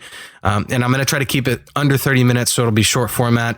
Since I'm doing this on such short notice, I don't know if I'll have intro music and outro music. It might be kind of bland here in the first week or 2 weeks, or I don't know. So I'm going to kind of throw it together here in the beginning, but it should be good stuff. I'm really excited about it. And I am too, man. Yeah. Actually, but before you go to the last one, I want to say also, I should have put this in my updates. There is going to be another 30-minute show popping up here in these hallowed halls of Zero Gravity Media in the next couple of weeks. I will fill you in as this show comes up. So we've got a bunch of new content coming your way here at Zero Gravity Media. I mean, we're going to, we'll have Random Walk back any minute now. We've got HSP every single week. We've got bots dropping, I don't know, I wouldn't say completely on time and under budget every single week. But I've been able to keep it on the rails for the most part. We've got Luke's new show coming out, and then we are going to have a 5th show coming here under the Zero Gravity umbrella, and I am so excited about it. Luke is very excited about it as well. Yeah. We'll fill you all in about it. Yeah. My last point was actually still about the Lifestyle Challenge show. My bad. I thought you were going to the big announcement. Okay, sorry about that. No worries. I was just going to say very quickly, and it'll run in seasons. So right now we're going to do a six week. I'm doing a 6 weeks Lifestyle Challenge. So if you want to join in, you can. And that'll be season 1. It'll run for 6 weeks, and that will conclude. And then at some point thereafter, in the following weeks or months or whatever, I probably won't do one again until the fall. And then that will be the start of season 2 of the Lifestyle Challenge. That's a great idea, man. That's a fantastic idea. So it won't be a permanent week over week thing. It'll be running in seasons with breaks in between each season. Fantastic. So that's it. Sorry, I didn't mean to cut you off there. No worries, man. I actually will be joining the Lifestyle Challenge this time. I just informed Luke while we were at break and we were in our private chat. I am getting a gym membership this week. I potentially have some, is right. I potentially have some people to lift with. This also is going to be temporary because this is a temporary discounted gym membership. And so we'll see what happens. You know what I mean? And but like meanwhile, have been hitting the yoga mat as often as I can, and I've been walking to and from work at the very least. So I'm walking again about 3 miles a day, and it helps. That's great, man. Yeah, it helps a lot. So and that's fantastic, dude. Walking is such a good exercise. People discount walking, but like I traveled this week to Vienna. I did so much walking. It was insane. And like between trains and from train station to train station, and did so much walking. And I bet actually I didn't lose any weight. I actually gained a kilo, which is like 2.5 pounds, but that's from lifting. So but the walking, like definitely I definitely have lost, I'm leaner than when I, just in 1 week from a whole bunch of walking. Yeah, I probably, shouldn't comment too much on this, because this is lifestyle challenge show material. But like I've always found with walking, like unto itself, it is not sufficient exercise. I mean, even if you walk literally Luke and I, when we were in San Francisco, you have to walk there. You walk 3 miles a day, just getting around, getting to and from work, catching the buses and stuff like that. You just walk, running your errands, getting your groceries. You walk all the time there. Well, like when you don't walk, you notice it. And what I've always found about walking is like when you're lifting or when you're practicing yoga or doing CrossFit. I take that back. Walking really does begin to throw into the mix of an exercise routine, and it becomes extremely effective when you're doing some other type of exercise in addition to walking, right? Yeah, like it totally. really trims those pounds off, sculpts those legs. What I mean? Yeah, that's what bodybuilders do for their cardio, because like walking is a good form of cardio that doesn't also burn muscle. Yep, absolutely correct. I remember the first time I ever bought groceries in San Francisco, and bought groceries without. This is the first time in my life I think I bought groceries. No, I take that back. I lived for a while in Colorado, but I lived much closer and it wasn't that big of a deal. But the first time I ever went on like a real grocery shopping trip in San Francisco without a car, I did it like I do in Texas. I went, I filled up the cart. I bought this, I bought that. Right. I had like freaking steaks. I had vegetables. I had a whole cart full of stuff. And I checked out, and I had like 10 bags. I loaded them up into the cart, pushed them out the door, and then realized, wait a minute, I have to carry all this back. Ditto, sir.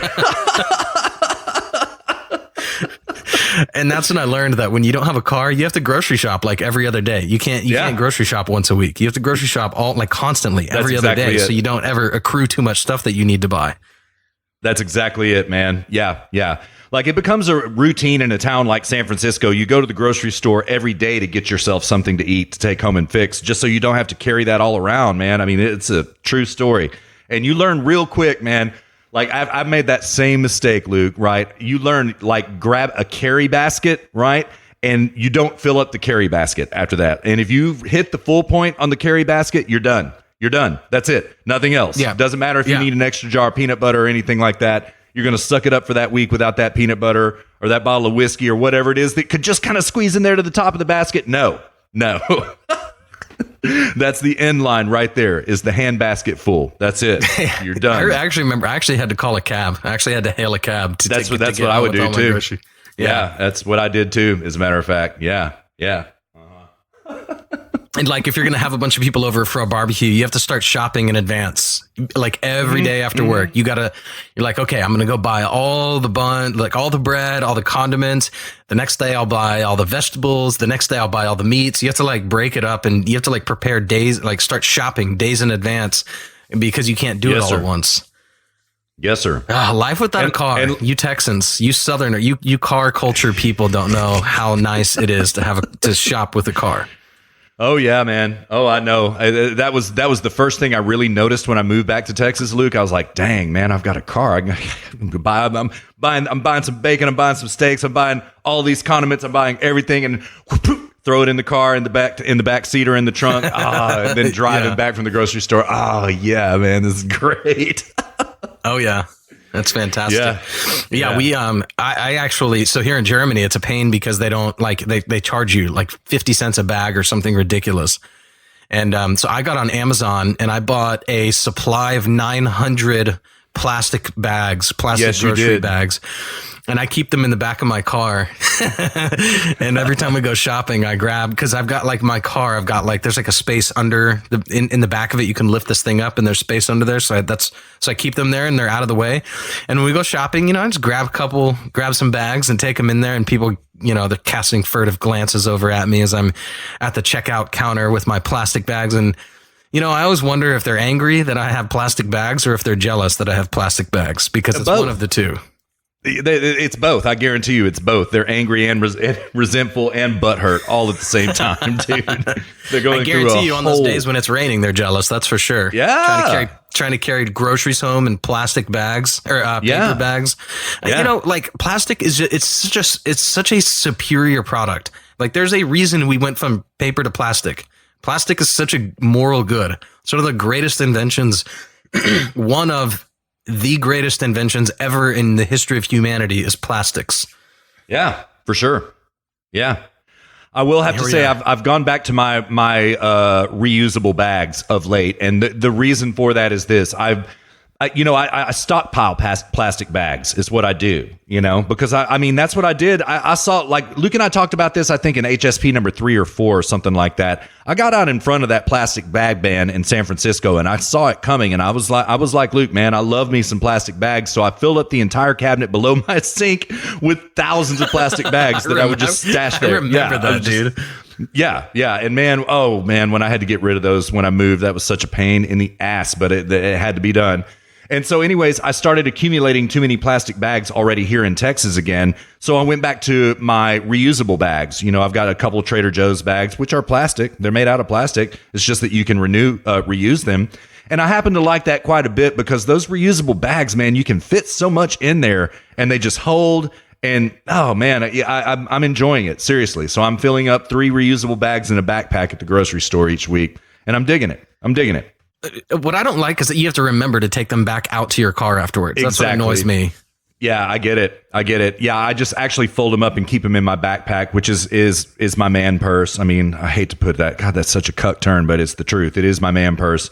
I've got all my stuff in there. I got some stuff in there that I carry with me everywhere I go. We no point in talking about what's in my man purse. Bottle of whiskey.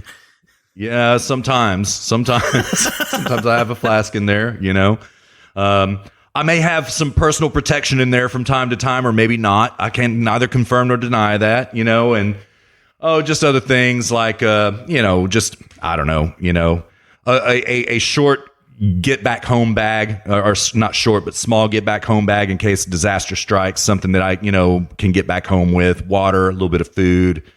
Stuff like that. You know what I mean? A magnifying glass for a survival gear. Kidding, Luke. You know exactly what I'm referring to. Naked and Afraid, when that girl brought the magnifying glass. Do you remember that? Oh, God. Yeah, that was hilarious. Yeah. I remember driving home from the grocery store one time in Texas a couple of years ago. I was like back visiting home, and I was riding with my dad from the grocery store, and it was cold. It was one of those days in Texas where it was like about 25, 30 degrees out. And my dad had a bottle of water in the cup holder, and I just without even thinking, I just grabbed it, opened it, and just started drinking it. And when I drink, dear listener, I chug. I take one sip and half the bottle's gone. Same here. And so I just drank it. My dad just gives me this look, and I'm like, "What?" And he's like, "That's my emergency water."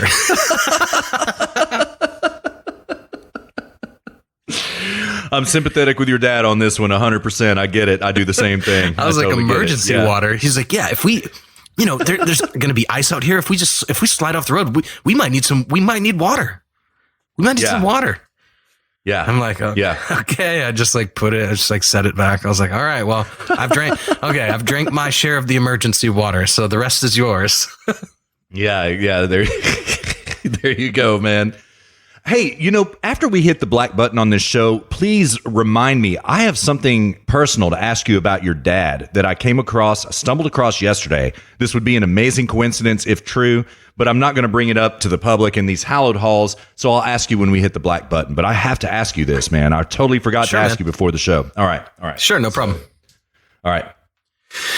Second update. This is the big one. Russ and I, we have decided, we had decided several weeks ago, we've been debating this subject for weeks and weeks, even months. And the subject is how to allow people to support the show if they want to. That is financially, monetarily support the show. And we wanted to wait. We wanted to be more patient than less patient. We didn't want to just throw this out there without feeling as though we had earned it, without feeling we wanted to in other words, like we would rather wait too long than feel like we put this out there too early. And so a couple months ago we talked about it and we said, why don't we wait and do it on the 1-year anniversary?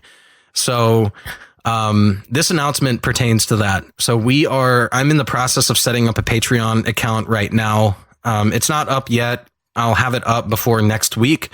And if you want to support the show, you are welcome to. I don't know what pay tiers there will be.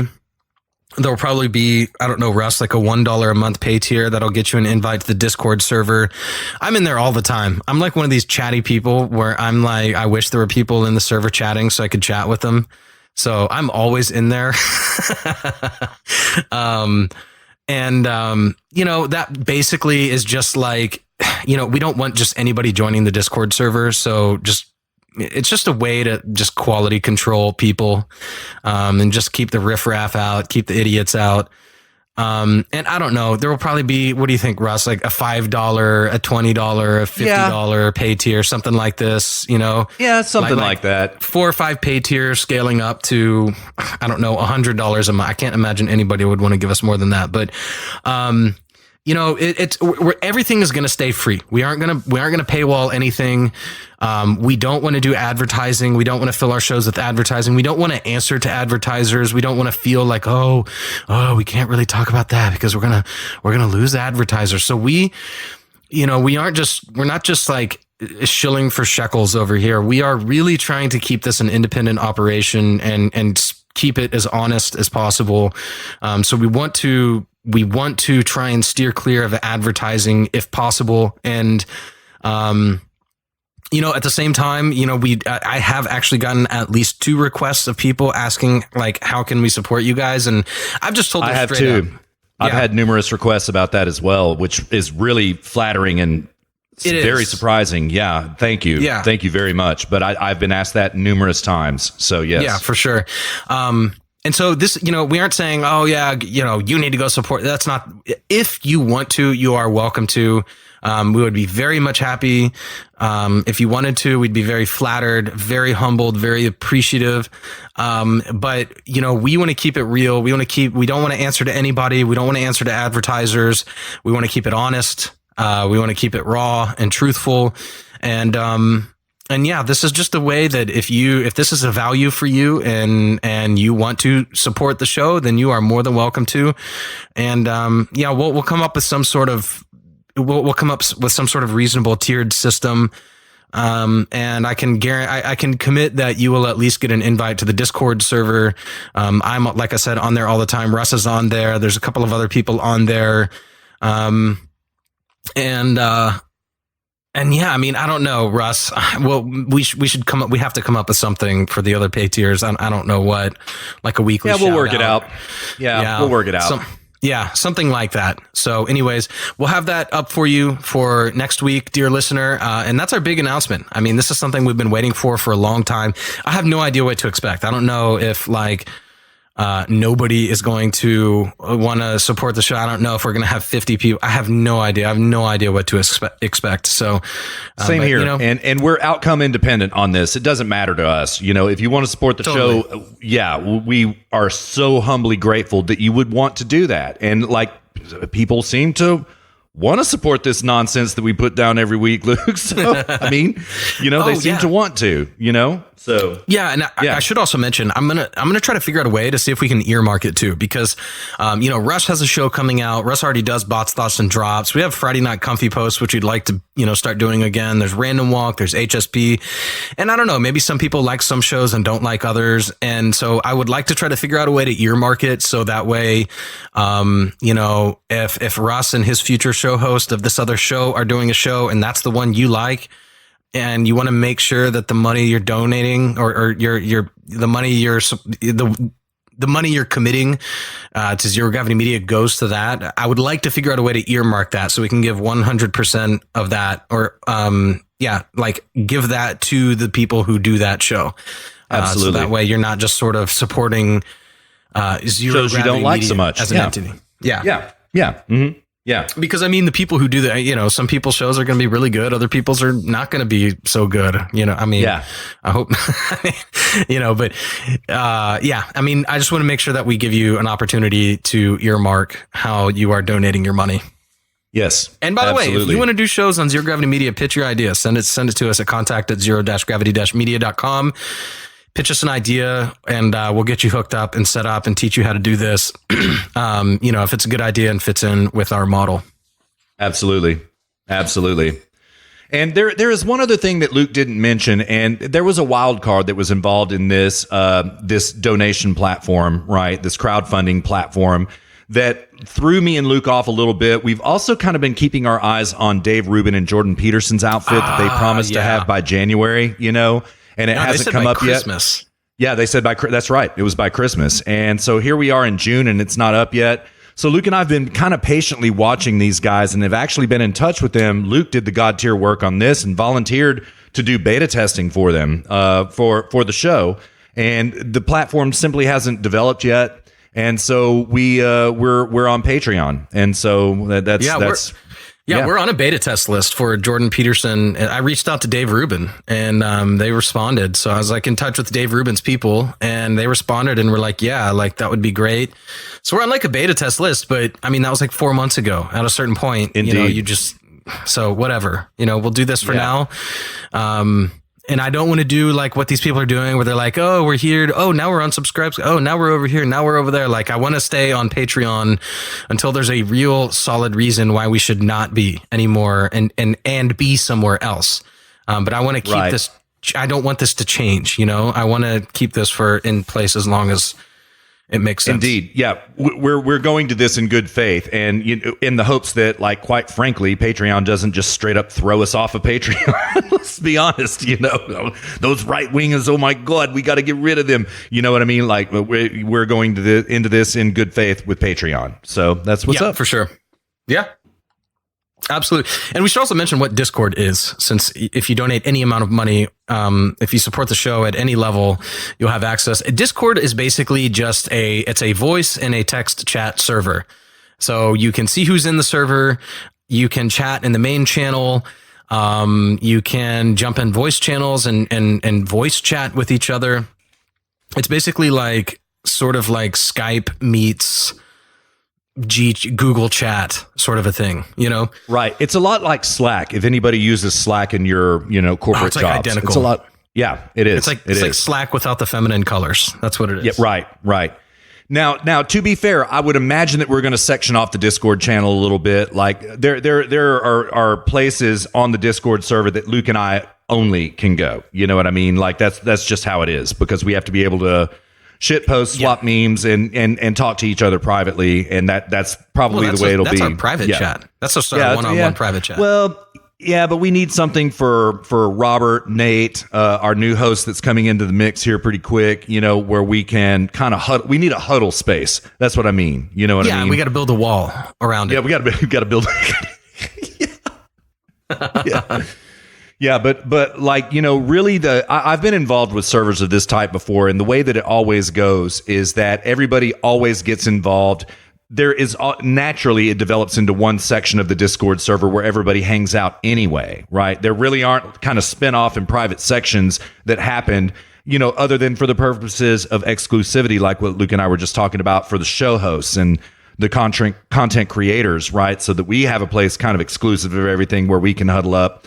But like, that's just the way these Discord servers kind of hatch naturally. I mean, you'll see spinoffs among users to create their own channel within this Discord server, but they tend to not last for very long because everybody likes kind of getting in the general where everybody's at so that they can talk and cuss and discuss. And, that's just the way it always goes. There's always kind of this like one place that everybody goes to. It's the way it always is, Yeah. So, and Luke and I will definitely be in there. Robert will be in there as often as he can. All the time. Yep. All the time. Yeah. I'm lonely. I'm in there by myself, chatting with myself. I've got, I'm about to like create a bot so I can have something to chat with. Yeah, it's true. Clyde the Bot. Clyde the Bot is that would be a great way if you want us to talk about something on the show, or like, hey, did you see this? Or it certainly is. Or hey, what do you think of this? Like that would be that is the place to do it. Yes. And Luke and I are doing this mainly in email. We kind of really thought our comment sections on our individual episodes at the website would blow up into this purpose, but it just didn't happen that way. And we get it. We understand why people don't want to join Discord for a variety of reasons. Security is not the least of those. We totally get it, right? Discuss. Yeah, discuss. Yeah, I'm sorry. That's what I meant. Yeah, discuss. So this is a way to kind of bridge that gap. And hopefully, also keep in mind, like what Luke and I have been saying and kind of hinting, dropping little breadcrumbs as we go along with this. We want to create a place where you, dear listeners, can interact with one another and that you can meet one another and tell your stories about each other. You don't have to dox yourself, right? But like you can actually talk to each other, because Luke and I, we're kind of like contact points for this HSP operation. And listen, there are a lot of you out there, dear listener, who sort of communicate through one another via me and Luke. Luke and I want to enable it so that you can communicate directly amongst yourselves without Luke and I being intercessory to this. You know what I mean? And it's not just friends and family either. Luke and I, we talk to a lot of people, right? And now we just kind of want to create an environment where everybody can just kind of talk to everybody. And we hope it works out that way. Yeah. Yeah. And I mean, at a certain point, we would like to parlay this into a physical in-person meetup. I have a standing trip back to the United States every year in the late summer. I might shift that to the spring this time. I don't know. But I mean, we would love to do some sort of a gather, like some sort of an event, some sort of a meetup, like in Dallas. Absolutely. Or, at my parents' farm. I've already talked to my parents about it. They've got kind of a venue that would be a great, and like doing a live recording, something like this, and some sort of physical in-person meetup, and where we can meet and I think that would be awesome. And I think the first step to getting there, and we would like to do that, like, in multiple locations, even if possible. And, yes, sir. Like the next time I'm in Texas, I'm going to stay for an entire month. So I will, I don't know about you, Russ, but like I'll have time to drive to places and do meetups, and, sure. We could do it on the weekends so that way you could come too. And sure. I think that would be awesome. And, like we want to get this going into a movement, a pro-freedom, a pro-liberty, a pro-life, pro-human life, that is, like living your life to the fullest movement. And, yes, sir. This Discord server is just the first step to that, and sort of get people talking and start building a community. Because, yes, sir. Just like these people on the left, they are running around doing community organizing and doing this sort of stuff. We have to be doing the same thing on our side. It's not enough. Exactly right. It's not enough just to oppose. You need to assert a positive. And part of that is forming a movement. And, we are trying to do our part. And this is the first step. This is the first step of community building for us. We're doing our community organizing, and, under the credentials, the standards of the left. I mean, we would, for us, be qualified for running for president in the next 4 years. Absolutely. Absolutely. With these community organizing skills. But no, in all seriousness, jokes aside, like this is really what this is about, is building a community. And, we would love to one day parlay this into physical in-person meetups. And that's what this is all about. It's very exciting, dude. I am so excited to finally be talking about this after. Me too. When we started this a year ago, we were just kind of like, well, why don't we just start recording these conversations? And then it kind of turned into, we should really make a thing of this. I think it was about 6 months ago, it became apparent to us both that like maybe we should do like a physical in-person meetup or build like the community around this. And it is just, oh man, it is so exciting to finally be able to talk about this, Yeah. It's not as if we've been hiding it or something. It's just there's an appropriate time, and you can't talk about it too early. You need to lay the groundwork. You got to build some infrastructure. And I think we're finally there. I hope we've earned your trust over this last year, dear listener. And we are super, super excited. And this trail, we're going to keep blazing this trail. If we hit the West Coast, we'll turn around and start heading back towards the East. This trail doesn't end. And that's right, man. So we're super excited, and we are humbled and delighted that you are along riding on this trail with us. And that's pretty much it for that second announcement. It's a biggest announcement we've ever had in the last year doing this show. Yeah, it is. It certainly is. It is a big step, and it's a bold step because, dear listener, you have to understand we put ourselves at risk of nobody showing up to the party. Oh, yeah, totally. Yeah. Which, if that happens. Like 6 months ago, I think we invited people onto the Discord server. Like literally nobody joined. I was like, oh, God. That's exactly right. That's exactly right. Yeah. So, yeah. And if it happens that way, you know what? That's fine. That's fine. That means that you're lame, dear listener. But whatever. If you need me to spot you the $1 per month so you can get the Discord server link, let me know. Yeah, absolutely. Yeah. So, yeah, but this is very exciting. And what Luke and I find, I think I can speak for Luke on this. What I find really exciting about it, and I'm sure Luke does too, is that you people that Luke and I are in touch with individually, and both Luke and I are in touch with, you will love each other. Everybody who is here on this trail are fantastic people. They're fantastic people. And it's not fair for all of you to communicate with us, Luke and I, to relay your ideas from one to another, and then relay them here on this show. You people are going to be fast friends because it's just one of these things. Luke and I know it. Luke and I are kind of playing matchmaker here is what's going on. We know that the people here on this trail would absolutely adore each other. That's just the bottom line, man. It's the greatest audience in the world. And also there has been this explosive growth that we have just experienced, dear listeners. So that's another thing that does honestly contribute to making it feel like it's the right time. I mean, we're up and to the right now. There is no question about it. We're growing quickly, and it took us a long time and a lot of work to get here to where we're on an acceleration of growth. Yeah. We're not just on a rate growth right now. We're not on a straight line. We're on a curve right now, and it is fantastic. I'm sure we'll level off at some point. Yeah, we're at the bottom of a curve. We're not we're not hockey stick yet, but like. We're at the bottom of a curve, but Russ is absolutely right. We are up and to the right. Yeah. So we finally feel like we won't get our feelings hurt when we open up our Discord server to anybody who wants to join and nobody shows up. We finally feel like people will show up. I think that was the problem, man. You got to show some scarcity, Yeah, true. I think that was our problem. It was like we were just too desperate.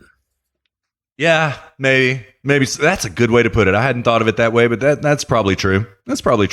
So Yeah. But then after the fact, like I had numerous people contact me, and I think you told me that you did too. Like, oh man, I missed the show, blah, blah, blah. I wanted to be on the show. I missed it. I thought it was going to be next weekend, but it was this past weekend. And I was just like, oh, well, yeah, you missed it, bro. Sorry. Yeah. So like there were a lot of people who sent their regrets, and I appreciate those very much. And that's the truth. That is the truth. So yeah. Well, let's move on, man. We are like 40 minutes into this 30 minutes into this segment now. Yeah. So let's hit a short bit, man. What do we want to hit real quick? I mean, well, let's discuss this straight pride parade and this gay pride. Oh, okay. Parade. Yeah. All right. Fantastic. So, all right. So I don't know if everybody has seen, but there's been a lot of controversy this week on a straight pride parade. Where is it being run, Russ? Oh gosh, I can't remember. I think it's in the Northeast. It's this. It is in the Northeast Marxism. Somewhere. Oh gosh, yeah. I don't know. Let's see. I'm looking this up right now. Yeah, go ahead and go on, man. I'll find the data. Yeah, for sure. So there's a bunch of controversy around this straight pride parade. And I wanted to discuss this quickly in the context of just what that means, but also relative to. Well, not really relative to, but in relation to the gay pride parades as well. So what does it mean to... Well, okay, so first of all, let's discuss these gay pride parades, because people who are not from big cities probably don't know what a gay pride parade is, but it's in effect a huge parade that will go through the middle of a large city, occupy the main road going through the middle of a large city. These are the rainbow flags, the rainbow colors, people dressed up in all sorts of outrageous outfits, floats, and just sort of a massive showing of Gay pride. I mean, it's not that, it's pretty straightforward. No pun intended. Yeah. Yeah, exactly. But then, so now up in the Northeast, there's this straight pride parade that somebody is organizing. I believe it's the Resist Marxism people, which they were protested by Antifa something like 2 years ago or something. I think it was like right Correct. before or after Charlottesville, if I'm not mistaken. And That's correct. yeah. And so I think it's these people are the one. Yeah, I've got this like New York Times. Actually, this is a Guardian article. Straight Pride Parade organizer has held and attended far right events. Oh, the dreaded far right. You know, Far right. Oh, my God. Dare you get labeled far right, your career will be over. Yeah. Well, so what does it mean to have straight pride?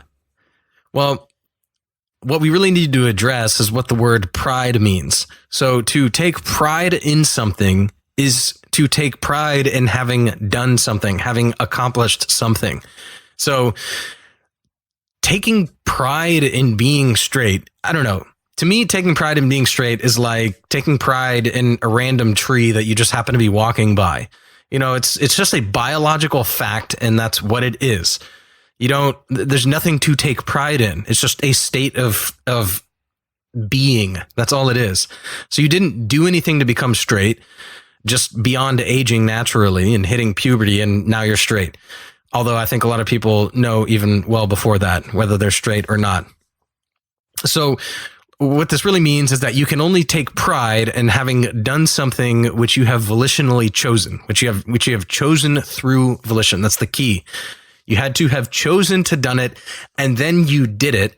And then therefore, by virtue of having chosen to do it and then done it, you can take pride in having done it. That's the chain here. Which brings me to the next point. So I think, so first of all, I think straight pride is just a contradiction in terms, just straight out of the gate. It's just a contradiction in terms. But that brings me to the next point, which taking pride in being gay, so like a gay pride parade, is a tacit admission that it is a volitional choice, that they have chosen to be gay. Therefore, I'm going to take pride in being gay. So it's actually ironic that a gay pride parade is announcing to the world, "Oh, look what we've accomplished." It's not just like, "Oh, I'm gay," and that's what it is. It's, "Oh, I've chosen to be gay, therefore I'm going to take pride in that choice." So if being gay isn't a choice, then there's nothing to take pride in because you haven't done anything. So I think by the way, there may be an audio snippet that could be clipped out of what you just said. What is the audio snippet? Oh, I'm gay. Oh, did I didn't say that. That was you last time. No, you said it just now, man. Yeah, I'm sorry, bro. It's a fact. Yeah. I'll you know what? I'll clip it just to send it to you. So anyways, go on. You're on a roll, man. Sorry to interrupt. Yeah. Yeah. Okay. So if being gay is like a choice or not, right? Like, let's imagine a scenario in which it's not a choice. I suspect it's probably not, because it's just, I don't know. I would imagine that it's probably very difficult to get by in life, being gay. You know, have fun, be happy, don't be ashamed of something over which you have no control, but don't pretend as if being gay is some accomplishment any more than being straight is some accomplishment. It's not. It just is what it is. So I think all of it is just complete nonsense. The gay pride parades, the straight pride parades, all of it. It's just totally unnecessary. I think it's all a contradiction in terms on both sides. And I see this, God, man, I see this in the spectrum all the time, like in terms of the right and the left. It's like the left does something stupid, and then the right's just like, "Oh, I'm going to do the same stupid thing, but the opposite." You know what I mean? I don't know. That's all I had to say about this. I just saw this that's over fantastic. social media, all over social media this week, and I've just been stewing on this all week. And like, you know, as Luke and I detail in these hallowed halls week after week, we don't always agree on everything, and it's okay to not agree on everything. I happen to be a little bit more libertarian in my views about homosexuality than Luke. You know what I mean? Just a little bit more. And that probably is because of the fact that I literally, dear listener, I have hundreds of gay friends, and I love them. I absolutely love them. I am not homosexual myself. It's never been a choice for me. You know what I mean? Like, I'm just kind of hardwired this way. But I have encountered numerous people who are gay, men and women alike, in equal numbers, and I love them so much. But I do agree 100% with what Luke just put down. It's 100% correct. Let's not be celebrating this. You can't have your cake and eat it too, right? It can't be not your fault, not just your natural condition, but then you have to go out and be proud about it, right? It seems a little bit provocative, is what I would double down with gay pride parades about. It seems a little bit like you're trying to rub something in heterosexual people's faces just a little bit. Now, I happen to also agree with Luke. I don't think this straight pride nonsense is any counter whatsoever. Not to mention, Luke, because it was just announced 2 days ago that, do you know who the Grand Marshal for the straight pride parade is? Do you know this? No. It's Milo. Oh, yes. I saw that. Milo Yiannopoulos, a gay morning. man, is the Grand Marshal for the straight pride parade. Come on, man. That's hilarious. It is actually pretty funny. It's pretty lulzy, you know? So I'm curious, though, what you said you're a little more libertarian than me in your views about homosexuality. What is it about? And this is an honest question. What is it about my views that makes you think that I'm not? Actually, I have no problem with your views whatsoever, and I probably didn't speak very well enough. And I'm sure that you're the same way, because I happen to know that you have a bunch of gay friends too, a couple of gay friends that you and I have in common. Right? Absolutely, yeah. Yeah. It's you know, I would neither encourage nor discourage it, but if you are, go for it. I mean, this is what I mean to say about this, Luke, and upon this we will agree. This is one of these individual rights issues that, like, really, unless you're harming someone else, you should be whatever you want to be. Totally. Without restriction. Yeah. Without restriction. Now, if you're harming somebody, then we got some problems right there, and the law gets involved at this point in time. So yeah, I didn't use the right terminology, and actually we do agree. I guess my only point probably is this. Like, I have a lot more experience with homosexual individuals, I'm guessing, than you do yourself. And most of this happened in San Francisco when I was out there. You know, like, I don't know, dude. I forgot. I mean, one of my childhood friends turned out to be gay. Yeah, same here. Yeah, and I've had all that too. Like, out in San Francisco. I mean, I've got like plenty of gay friends. I think you and I are in lockstep on this. Like, I have absolutely. Yeah, we are. I don't have any sort of, you know, I grew up Catholic. I don't have any of those Catholic proclivities toward gay people or anything. Like, I don't care. Literally, I do not care at all. Doesn't. Same here. Like, I'm not even like suppressing anything. I'm not like suppressing any unconscious bias or anything like this. Like, it's just, which I think that term is, oh God, that term gets under my skin, subconscious bias. But, but you know, I like literally don't care. In fact, I think, no, I did the AIDS walk, actually. I did too. Yeah. In San Francisco? Yeah, I did too. Yeah. You know, as it relates to this gay pride thing, I mean, like, look, I'm all for shedding this unneeded, unearned guilt, this burden upon your shoulders, that you're supposed to be ashamed of yourself for being gay. I celebrate the idea of shedding that unearned guilt, shedding that off of your shoulders. I think that is fantastic. I think more people should do that, not even in the context of being gay, but in the context of maybe they didn't live up to their parents' expectations, or maybe they compare themselves to their friends and they should have had a better career and made better life choices. You know, in all contexts, I am totally 100% on board with just shedding this unearned guilt.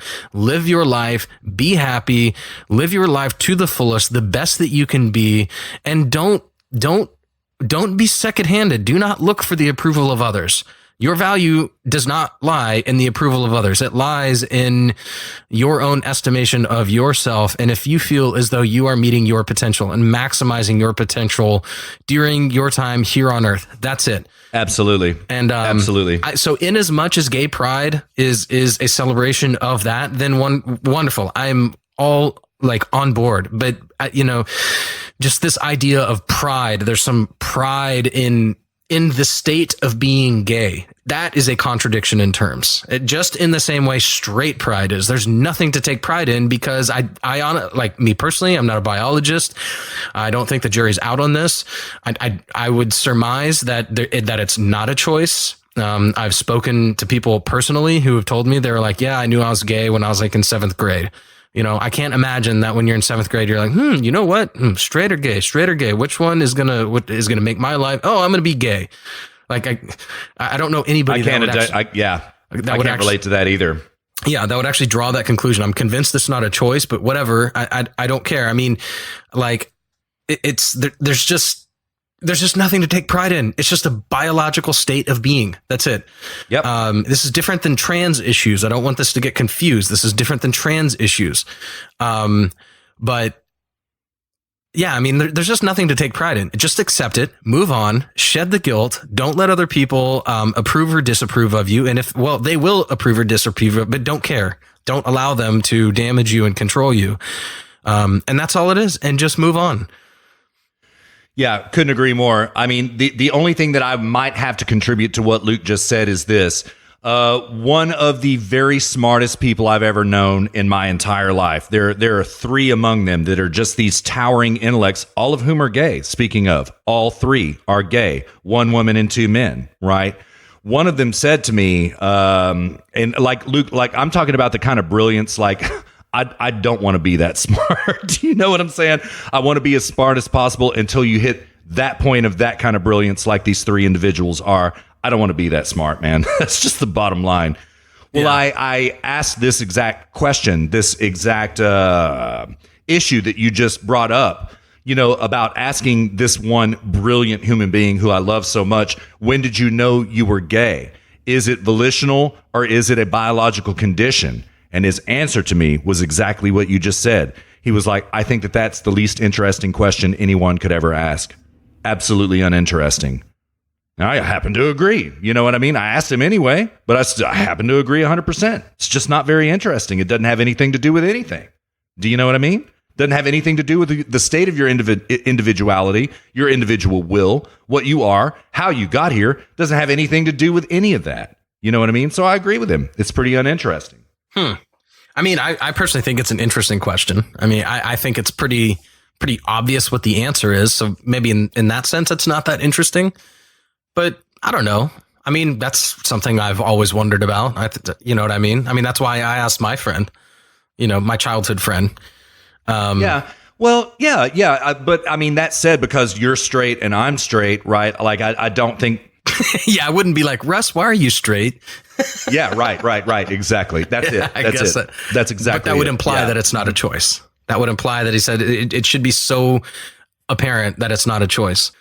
So, you know, that's what, I don't know. I think all of it is just total nonsense. And, you know, again, in as much as somebody's doing it to shed guilt, great, more power to you. But, you know, when it starts coming to the point where, you know, you've got children walking down the street and there's men walking around in thongs and G-strings and waving, it's just like, come on, man. Like now, I know now it's getting out of control. Yeah. There have been some really disgusting things happen at pride parades in the last couple of years with like children, you know, twerking and crap like this, you know what I mean? God, in tranny outfits and stuff like that. I mean, yeah, that's kind of, man, Luke and I got nothing for pedophilia. Yeah, call me radical, but I draw the line at children twerking. Right.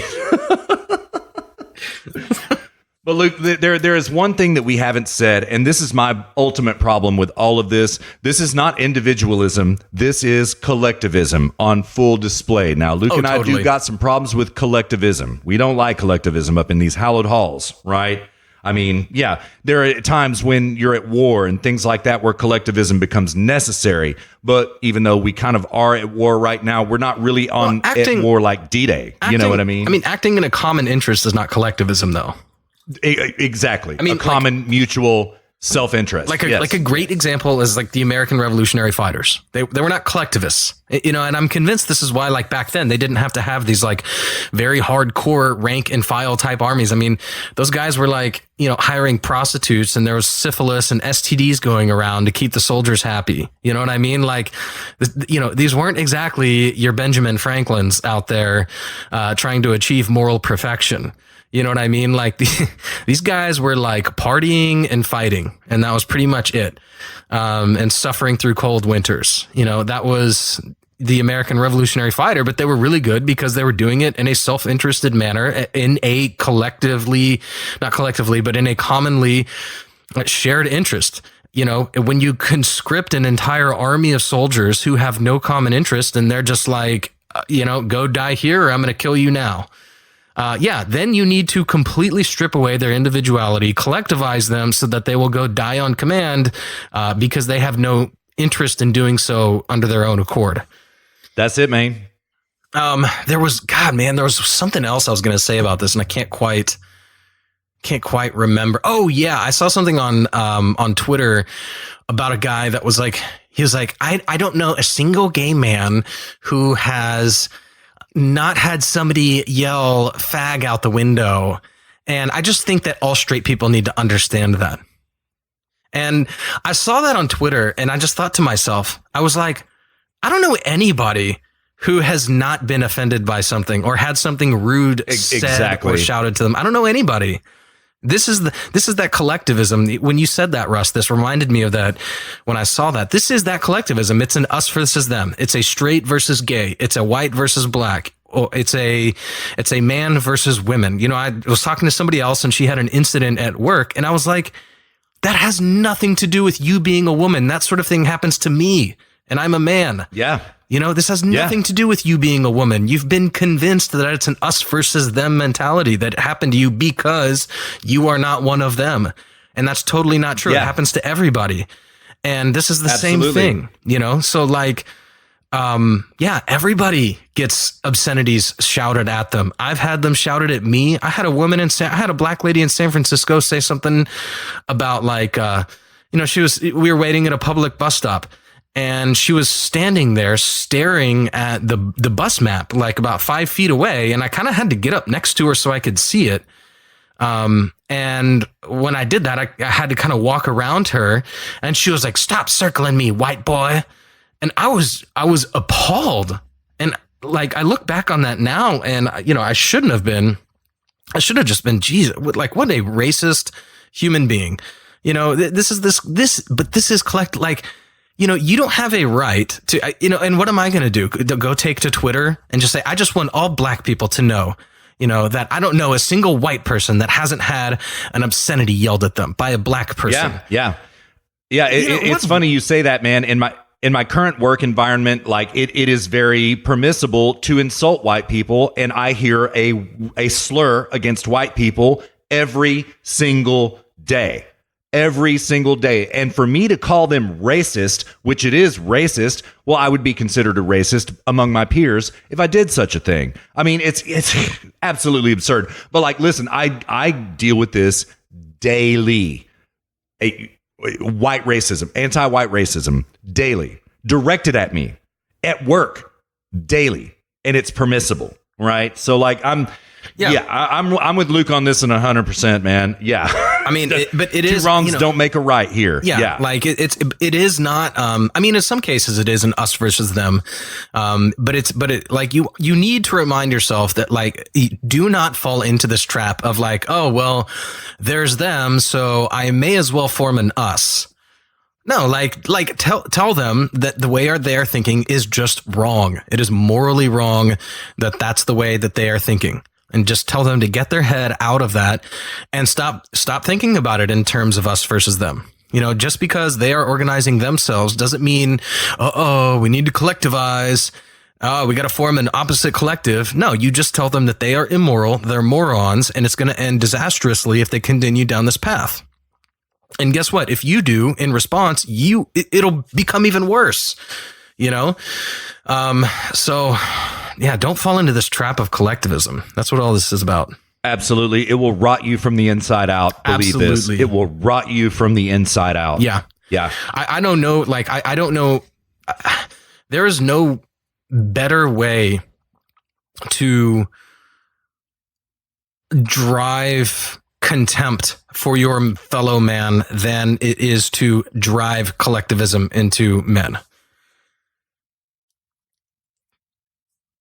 Yeah, there's just no better way to do it. I mean, look at Marxism. I mean, every time it's done, it's a bloodbath. And, you know, we fortunately live in a country of laws to the extent that it's not a bloodbath. Right now, it's still largely political.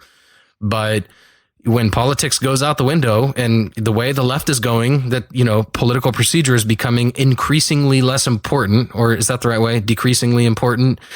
Then, you know, like, it will end in a bloodbath. Collectivism always ends in a bloodbath precisely because of what it is, which is an us versus them mentality.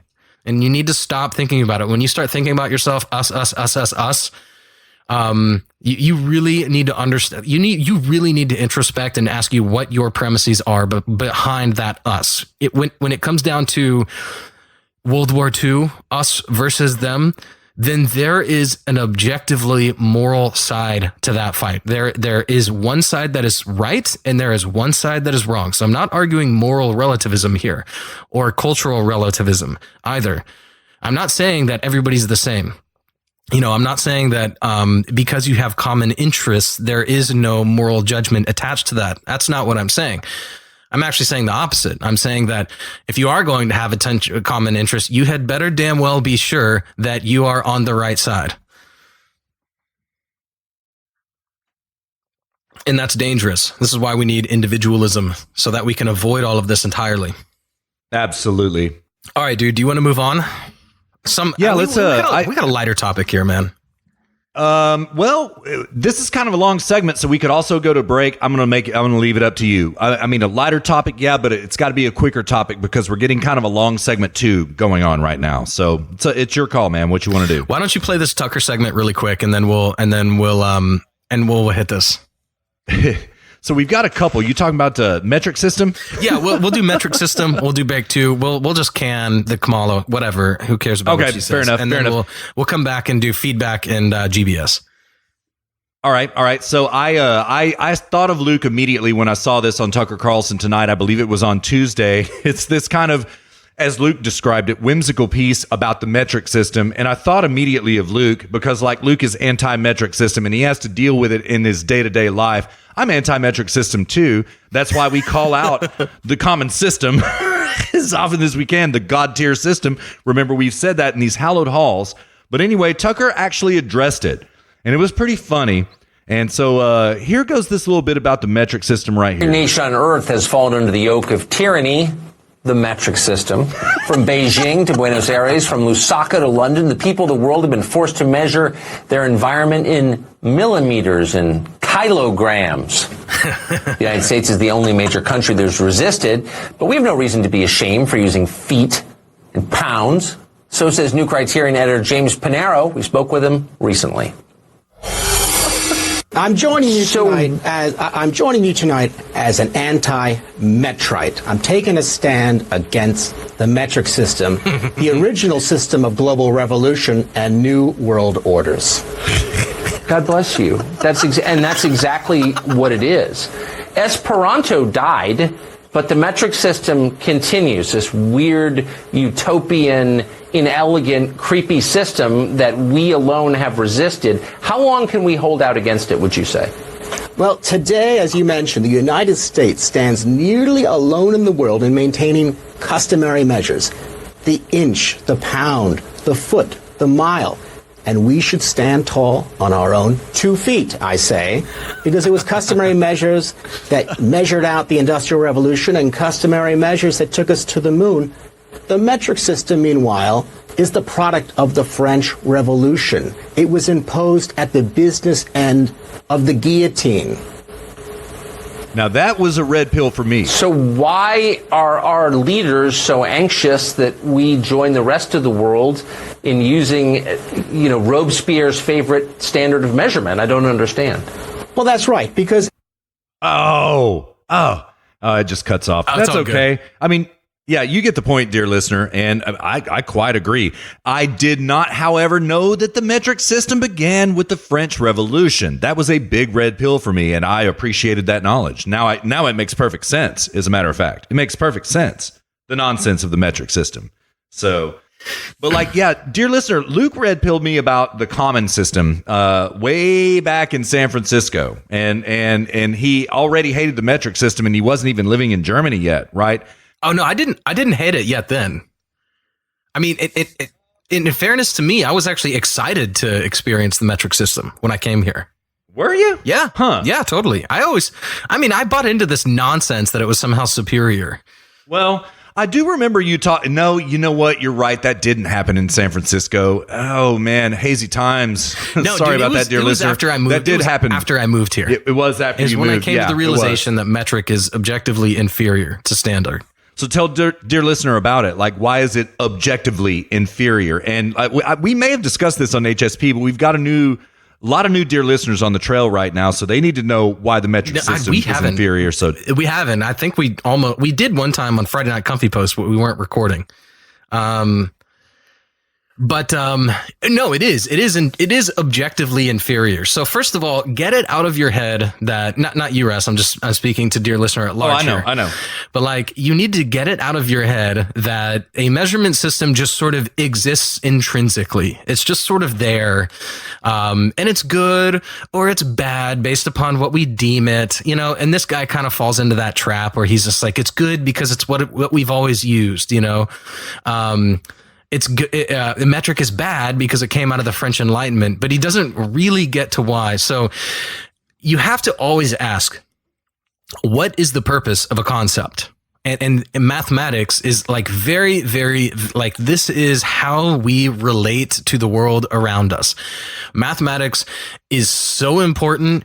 It allows us to build things. It allows us to, most importantly, conceptualize distances beyond our own perceptive range. So we can, using light years, understand how far planets are away from each other. I mean, that is such a momentous task that other animals are just so far below human beings in terms of their ability to conceptualize knowledge. And that is the purpose of measurement, is to understand and conceptualize our world around us so as to harness it to our own benefit. That is the purpose of measurement in all of its forms. Weight, density, length, all of these things. And so just first of all, get it out of your head. It's not just sort of this floating thing. There is a purpose to it.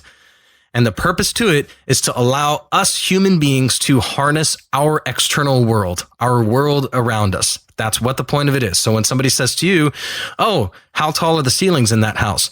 You can say, oh, it's 10 feet. And you know exactly how tall that is. Not exactly, but you have a good idea of how tall that is.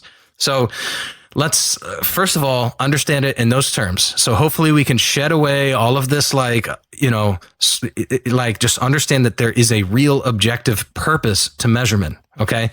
And that is, so then therefore we can say the best measurement system is the one that does the best job of allowing us to conceptually understand our world around us. That's the purpose of it.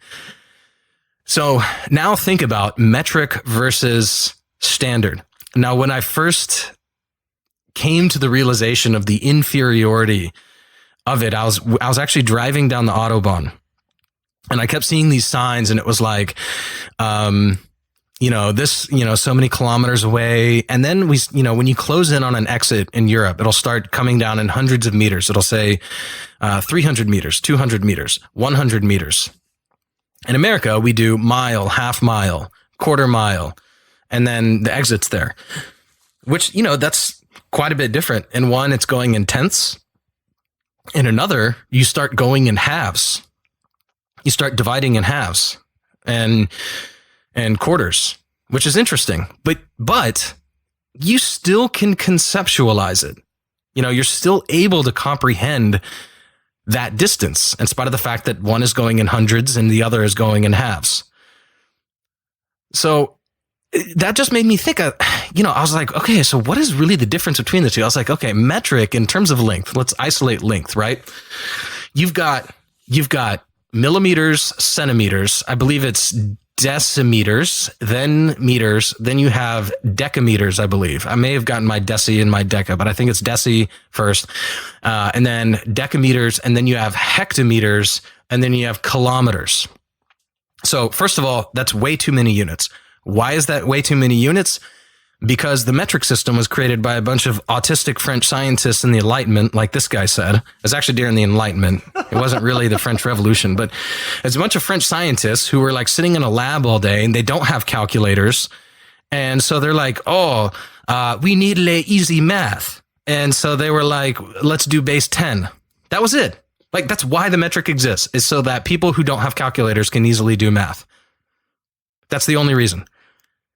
We have calculators now, and moreover, the standard system is base 3. And if you can't do base 3 math, then you're a moron. Okay?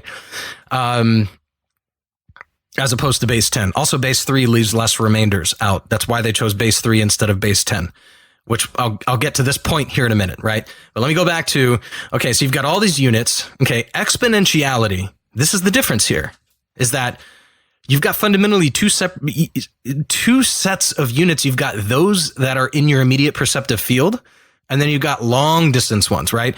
And when it's exponential, it gets out of control really quick. So in the metric system, you just drop hectometer, decameter, and decimeter. So you have 4 units. You've got millimeter, centimeter, meter, and then you have kilometer.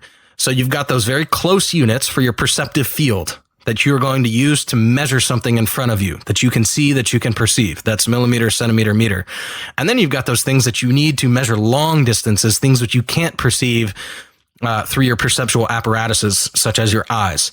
Okay, so you've got many kilometers. So we have our own version of the kilometer that's called the mile. Okay, so we'll just set those aside. So now you're left with 3 sets of units. Okay, you've got millimeter, centimeter, and meter. And then as standard, you have inch, foot, yard.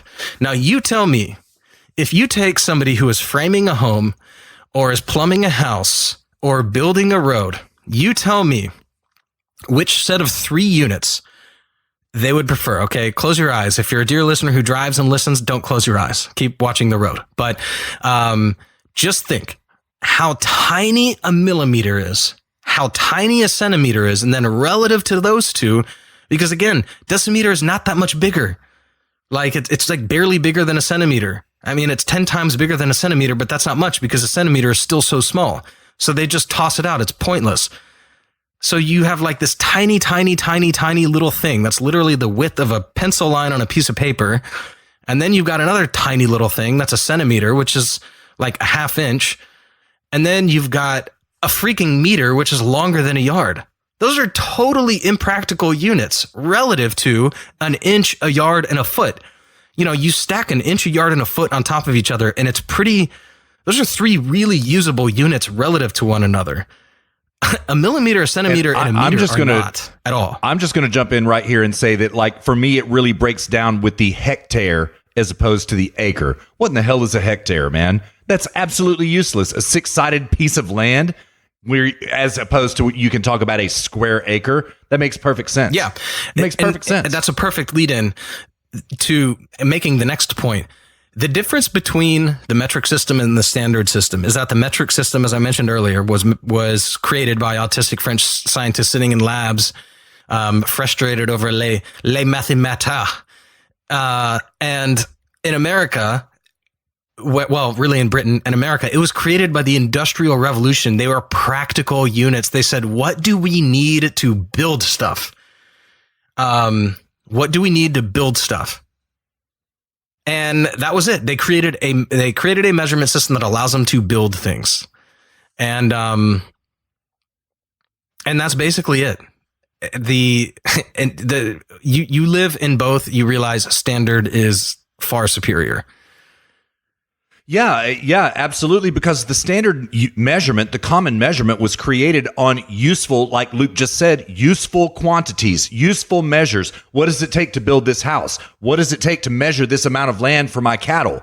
And one thing that I got red pilled from that clip about as it went on, this one cut off a little bit early, but unbeknownst to me, a mile came down from the term. A mile is 5,280 feet, right? But it was approximately 5,000 paces or 1,000 paces at 5 feet pace, because that's what human beings walk at. They walk at 5 feet per pace. It makes perfect sense. Perfect sense. Yeah, totally. It's just it's a practical system of measurement. That's all it is. That is what the standard system is. It's practicality. Metric is, we are obsessed with mathematic exponentiality. And who cares? I mean, when was the last time you're driving from somewhere and you were like, oh man, I wonder how many inches this is? No, that's only something somebody would ask in a classroom and say, oh, see, metric is superior. There's like no real applicable scenario in which metric is superior. Yeah. Other than my base 10, that's it. That's base truly 10. it. Oh, it's base 10. Yeah. I can move decimals. Well, guess what? I can multiply and divide by 3. Right. Exactly. And I don't have to deal with all those decimals. Exactly, man. All right, dude, let's move to audio break. All right, let's do it. So what we got here, and Luke and I cussed and discussed this before the show, but like what we have to play right now, and I told y'all in Bots, Thoughts, and Drops number 9 that this is probably what we would play because this is top of the stack stuff going on right here. This is Trump's Normandy speech on the 75th anniversary of D-Day. Did you listen to it, Luke? Did you hear it yet? No, I didn't even know it. I mean, I'm not surprised he gave one, but I didn't even know about it, to be honest with you. Yeah. It is just absolutely God tier. And I have it queued up here. Just a little bit in, the president steps up right now. I just want everybody to note how the world supported the president on this and how the left absolutely tried to tear him down for making Normandy a political stage, which he didn't, right? That's just a lie. So, yeah, so like how much you want to do, Luke? Like another 10 minutes like we usually do, something like that? Yeah, we'll do 7 to 10 minutes. All right, 7 to 10 minutes. All right, dear listener, thank you so much for riding along with us. Enjoy our president. We're going to play 7 to 10 minutes. Back at you before you know.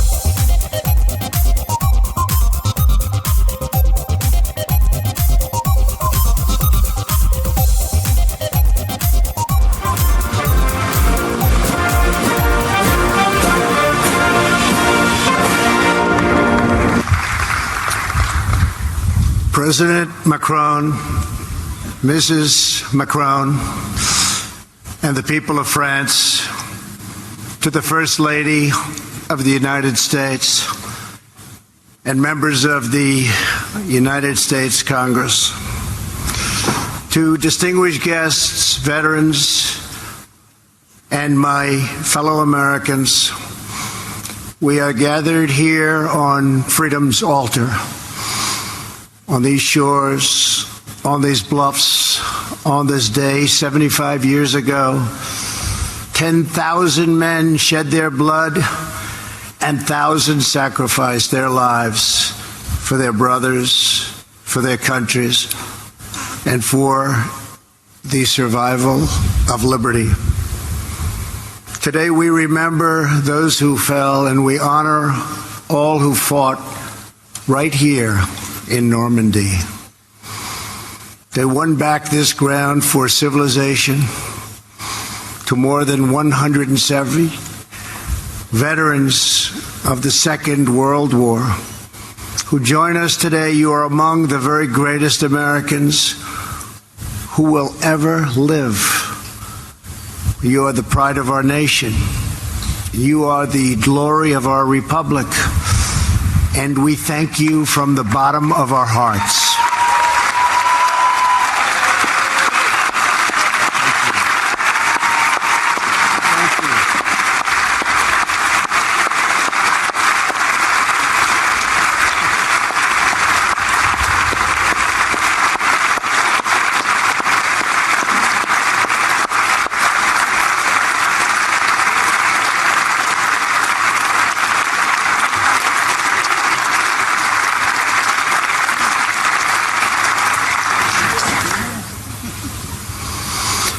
Here with you are over 60 veterans who landed on D-Day.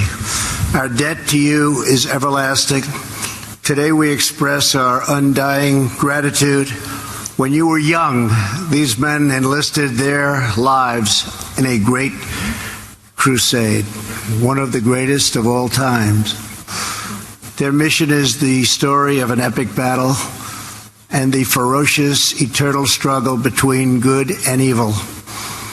On the 6th of June, 1944, they joined a liberation force of awesome power and breathtaking scale. After months of planning, the Allies had chosen this ancient coastline to mount their campaign to vanquish the wicked tyranny of the Nazi Empire from the face of the earth. The battle began in the skies above us. In those first tense midnight hours, 1,000 aircraft roared overhead, with 17,000 Allied airborne troops preparing to leap into the darkness beyond these trees. Then came dawn. The enemy who had occupied these heights saw the largest naval armada in the history of the world. Just a few miles offshore were 7,000 vessels bearing 130,000 warriors. They were the citizens of free and independent nations, united by their duty to their compatriots into millions yet unborn. There were the British, whose nobility and fortitude saw them through the worst of Dunkirk and the London Blitz. The full violence of Nazi fury was no match for the full grandeur of British pride. Thank you.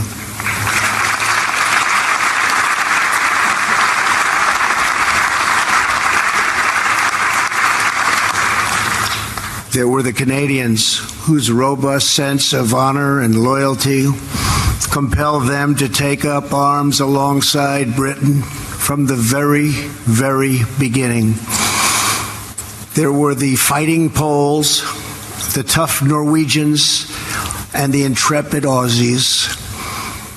There were the gallant French commandos, soon to be met by thousands of their brave countrymen ready to write a new chapter in the long history of French valor.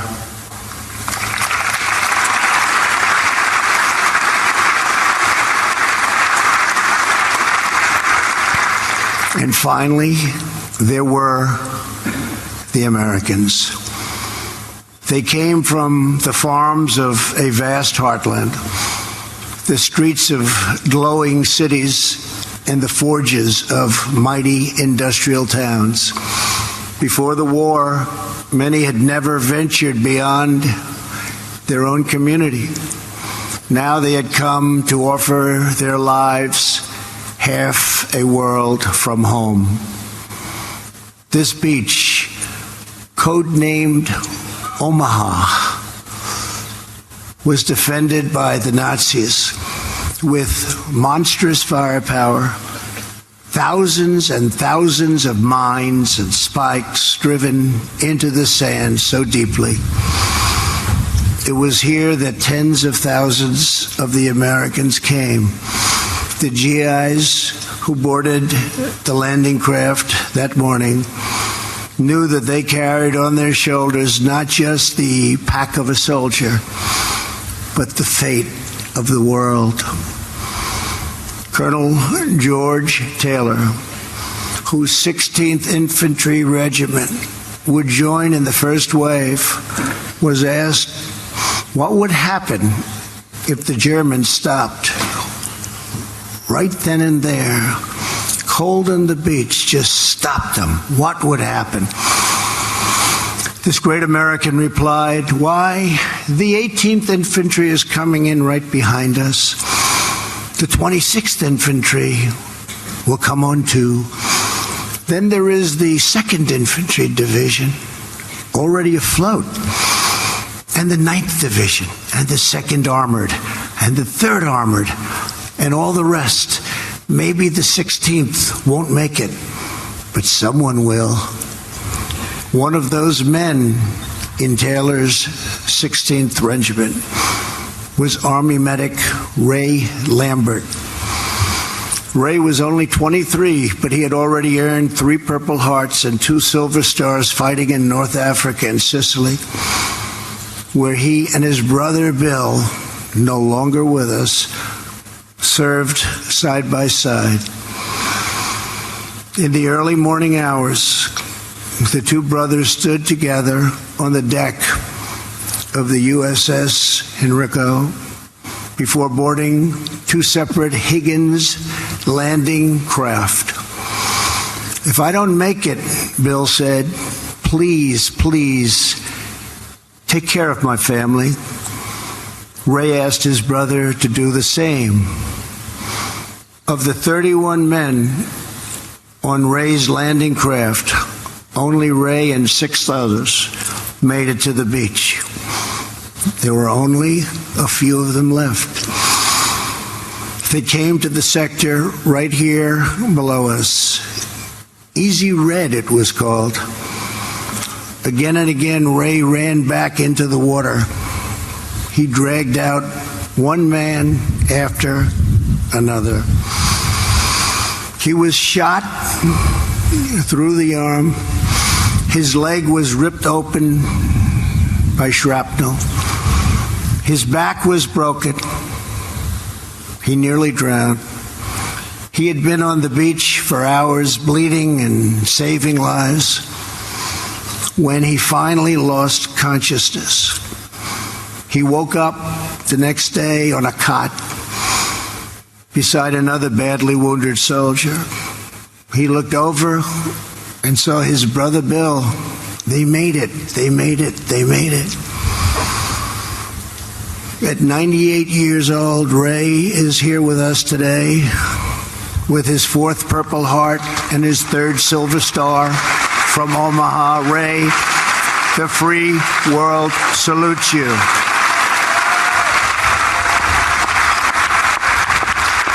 Welcome back to HSP episode number 41, our 1-year anniversary. Man, that was a really good story, but I mean, heart-wrenching story, but also, man, dude, Trump is sounding old. Yeah. I think he was trying to. Go ahead. I mean, you know, there's like before and after videos or pictures when like before and after a president finishes his 2 terms, you can like really tell the difference. I don't know if that's just from, you know, aging during that stage of life or if it's from stress or what, but man, Trump's voice, like that's the first time where I was like, man, his voice has changed in the last couple of years since he ran for president. Yeah, you know what? I would agree with that. I think Trump was in a mood that day, if I may presume. And like what you're talking about right now, this is something that Rush quite often talks about in terms of how the president, this current president, doesn't age, as opposed to George W. Bush, Bill Clinton, Obama, every other president that we've seen. But like, you know what? I wouldn't have thought it until you said it. But yeah, I see what you're talking about, man. I do see it. You know, it's not that, you know, because you'd be in jail type of speech. You know what I mean? Yeah. I see what you're saying. So, yeah, I'll have to think about it. But like, I think that he was really moved by the fact that he got to be the president that spoke at the 75th anniversary of D-Day. And he wanted to, I think he was just in a mood, man. But like, yeah, I'm going to have to listen to it again. And I see what you're saying. That's it. I see what you're saying. Didn't Macron show up late to this meeting? Yes. Or to this speech? Yes. Yeah, he did. Mm. Yeah, because the media, they were all like, oh, Trump started this speech late. Right. But it was actually because he was waiting on Macron. I know. That's exactly why. Late to his, like, and this is freaking D-Day. This is France. Yeah. I was like, thanks for putting out. Yeah, exactly. So yeah, after, you know, when the Russians march over Eastern Europe, we'll see if we bail you out again, Macron. Yeah, exactly, man. Yeah. No, true story, dear listener.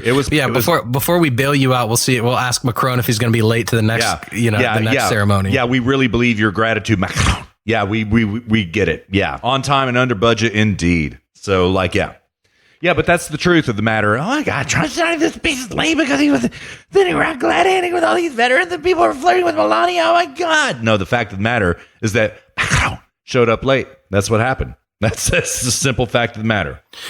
All right, man, let's do GBS and call it. What do you say? We'll do 2 drops. Yeah. Actually, well, do we want to, Why don't we do one drop from this Joe Rogan pre-GBS, and then we'll do one drop from the Yang Gang? That's true. We do have to do that. Yeah. So like we got pre-GBS and we got GBS proper up in the house this week for our 1 year anniversary, dear listener. Hope you enjoy it. I already know this Rogan clip is going to be supreme. So where you want me to go? Do like 2 minutes, 2 minutes, 15 seconds. All right. Do 2 minutes. All right. I'm at hovering over 208. Here it comes. Basic math comes from accounting, keeping track of debts and credits and so on. We need to be able to engage in free trade. The correct criticism of capitalism is when it does not provide equal opportunity. And so we should always strive to provide equal opportunity. But people confuse that with equal outcome. When you have equal outcome, that can only be enforced through violence because different people, free people, make Russ, different choices. Do me a favor.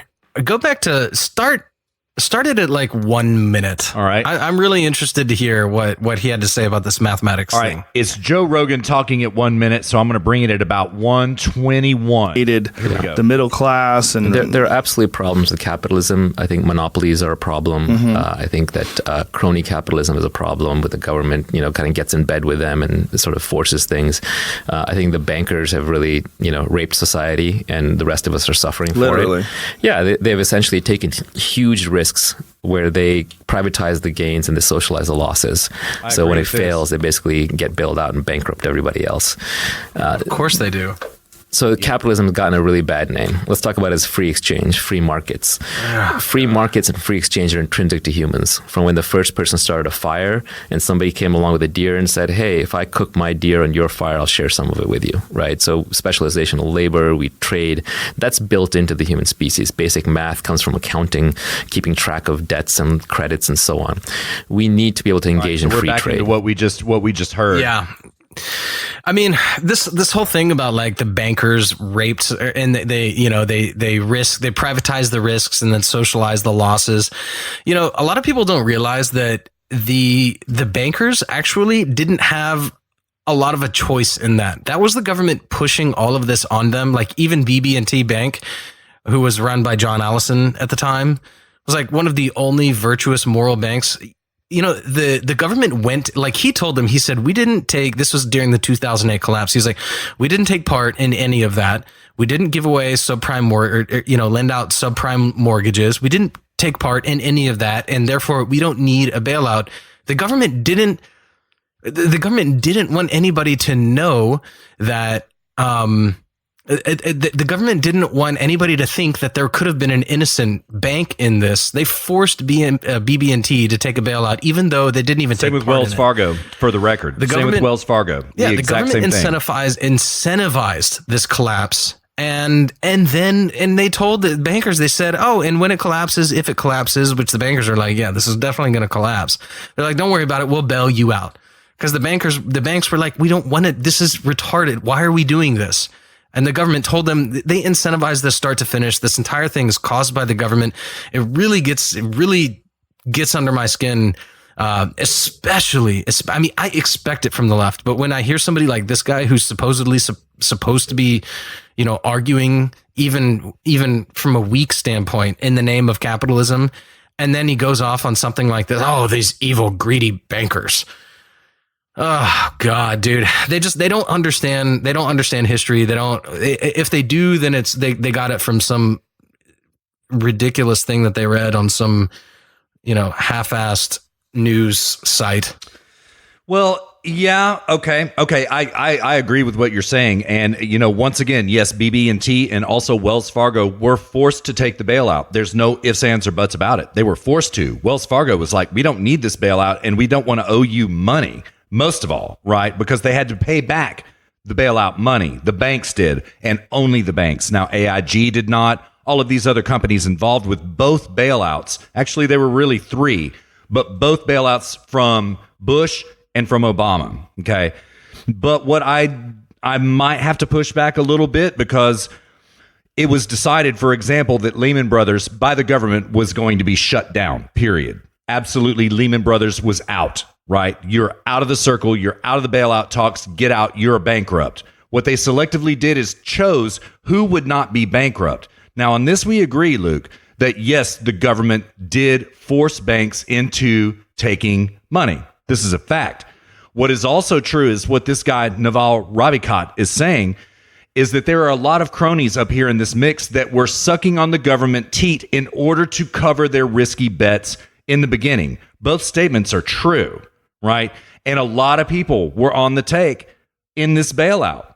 A lot of people. You know what I mean? They were incentivized to by the government. I mean, this is the thing. The government incentivizes them, then guarantees a bailout, and then everyone blames it on the banks. And not only that, but like, again, we have to separate our definition of capitalism here. These people, like this guy, does this all the time where they're like, oh, crony there is no such thing as crony capitalism. There's capitalism, and then there is corruption. Exactly. There's no such thing as crony capitalism. Yeah. On Once this, we agree. Crony capitalism, it's not capitalism anymore. It's conceptual package dealing. Yes, on this, we agree. So then let me try to figure out the ground upon which we can agree semantically, politically, philosophically, and everything. And I think that would probably be this. Those companies that lost their asses should have gone bankrupt. Not just Lehman. Absolutely. AIG. Absolutely. Every single one of them. If you're a bank, you're Bank of America, and you lose your ass, you're gone. That's it. Right? Absolutely. I mean, yeah. And even going further, and you and I would agree on this would be more common ground. Just abolish the Fed, privatize money supply, privatize all of it. Privatize our monetary system, privatize it, just get rid of all of it entirely. Like protect, like the government has no role to be playing in any of this at all.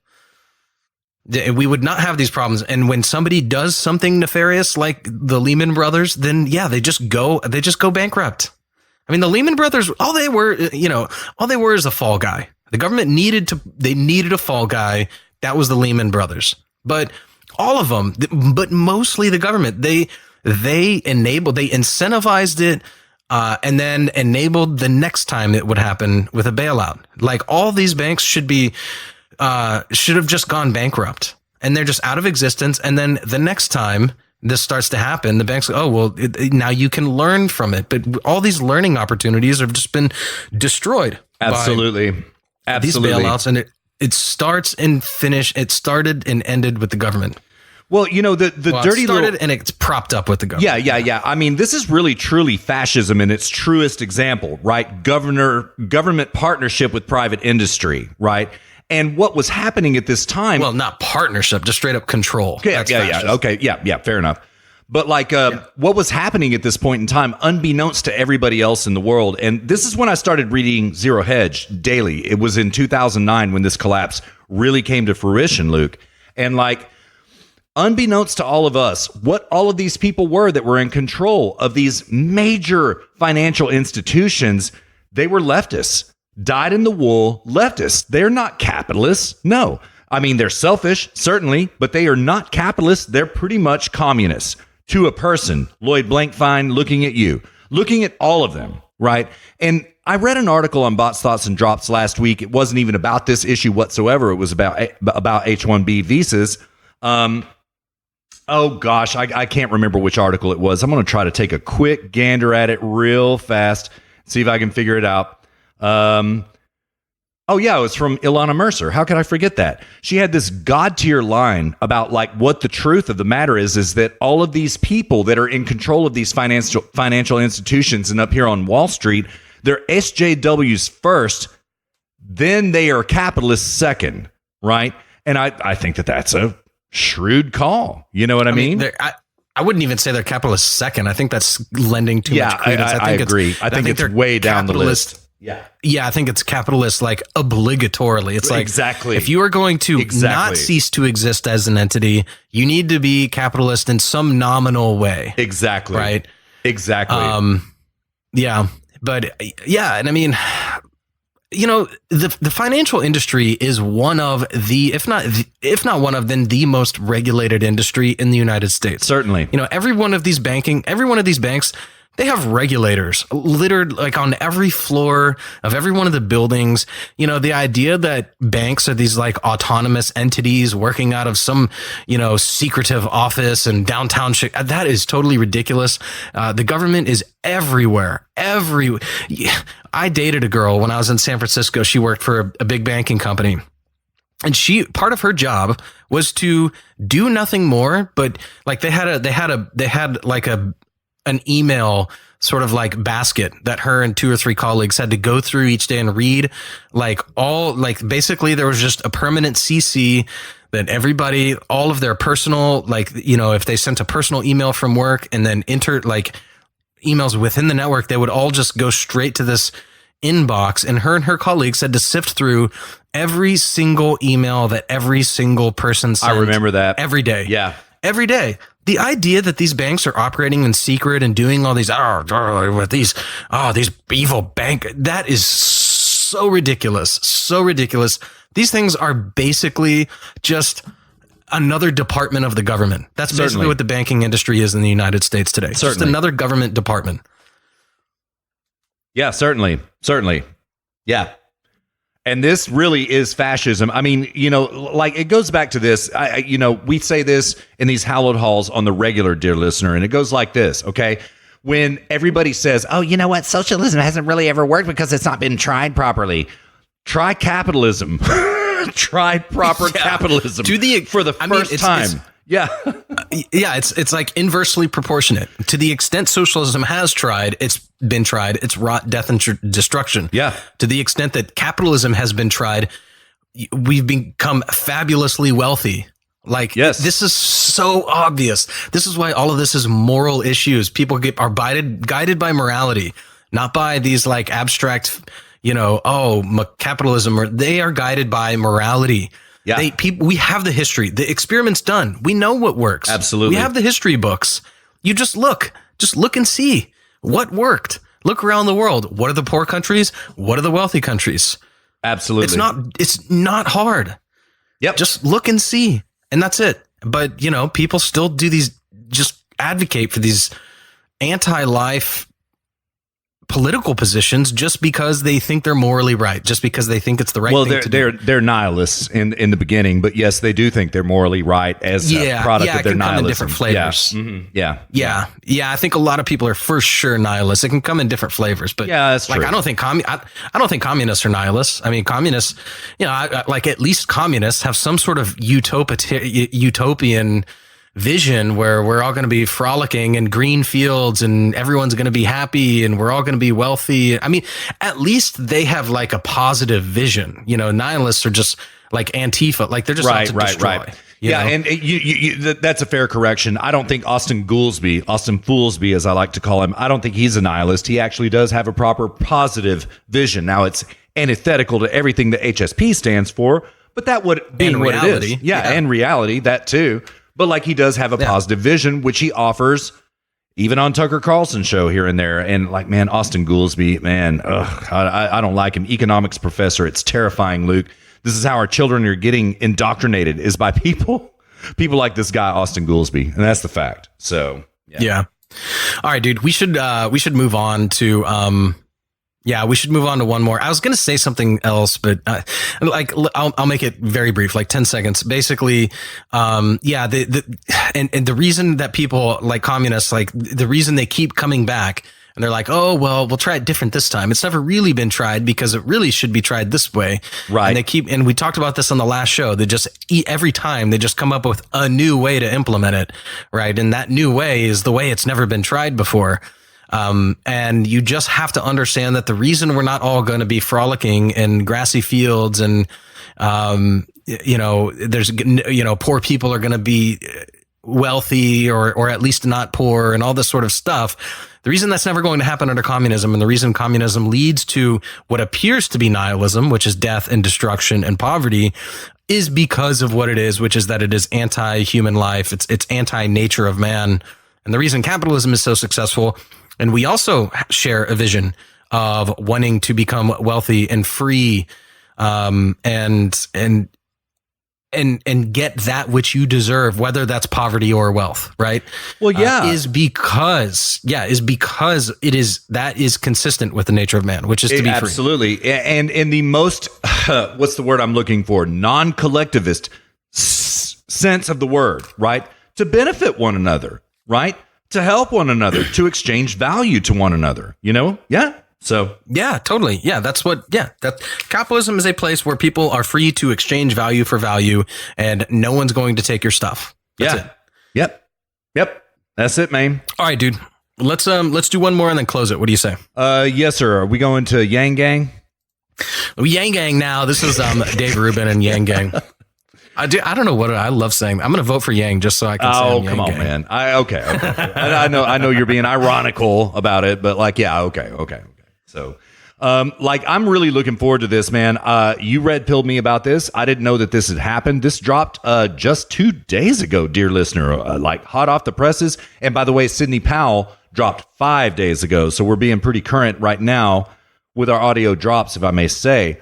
So I really want to get into the meat and potatoes of what Yang Gang talks about with Dave Rubin. So it's a 2 hour, 7 minute and 5 second clip. Where should we go, man? I want to get out in the middle of it. What do you think? Yeah, sure, Ross. There's a lot of middle class Americans who are being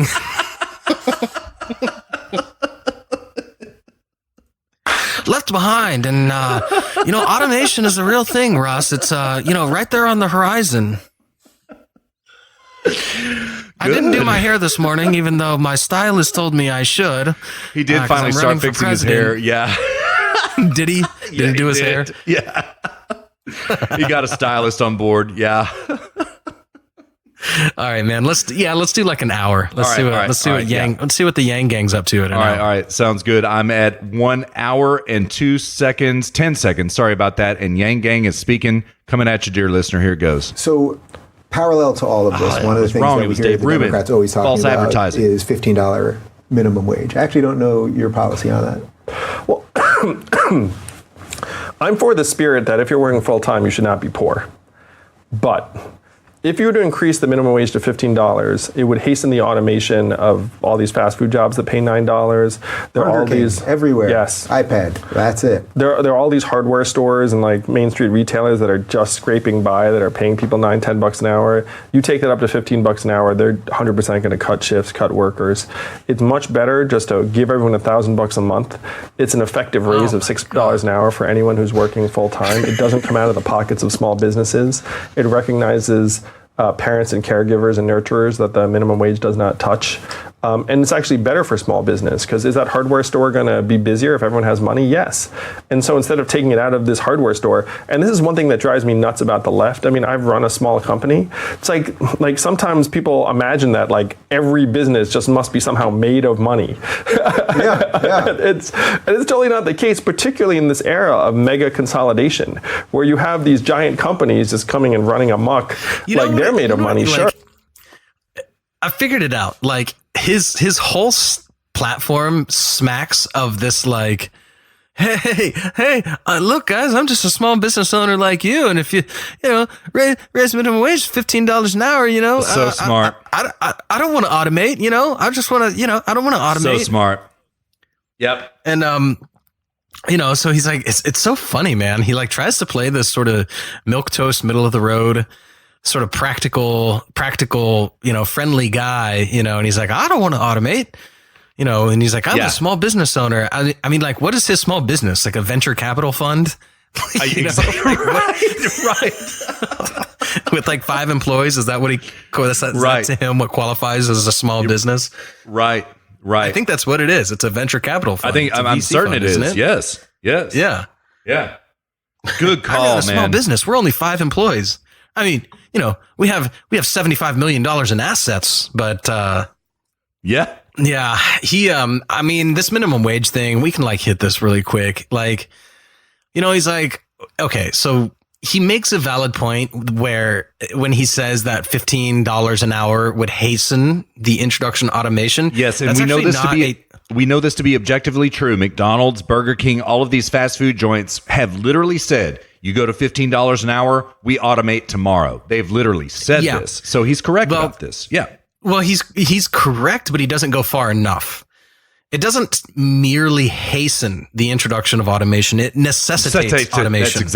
That's exactly it. Because what all minimum wage is okay, everyone thinks minimum wage is this benevolent little, we're going to make sure people can afford to pay rent. All minimum wage is is it says all jobs worth less to a business than X number of dollars per hour are now illegal. Or go to illegals. Those jobs are illegal. Is the case. Maybe. Yeah, they go to illegals. Yeah.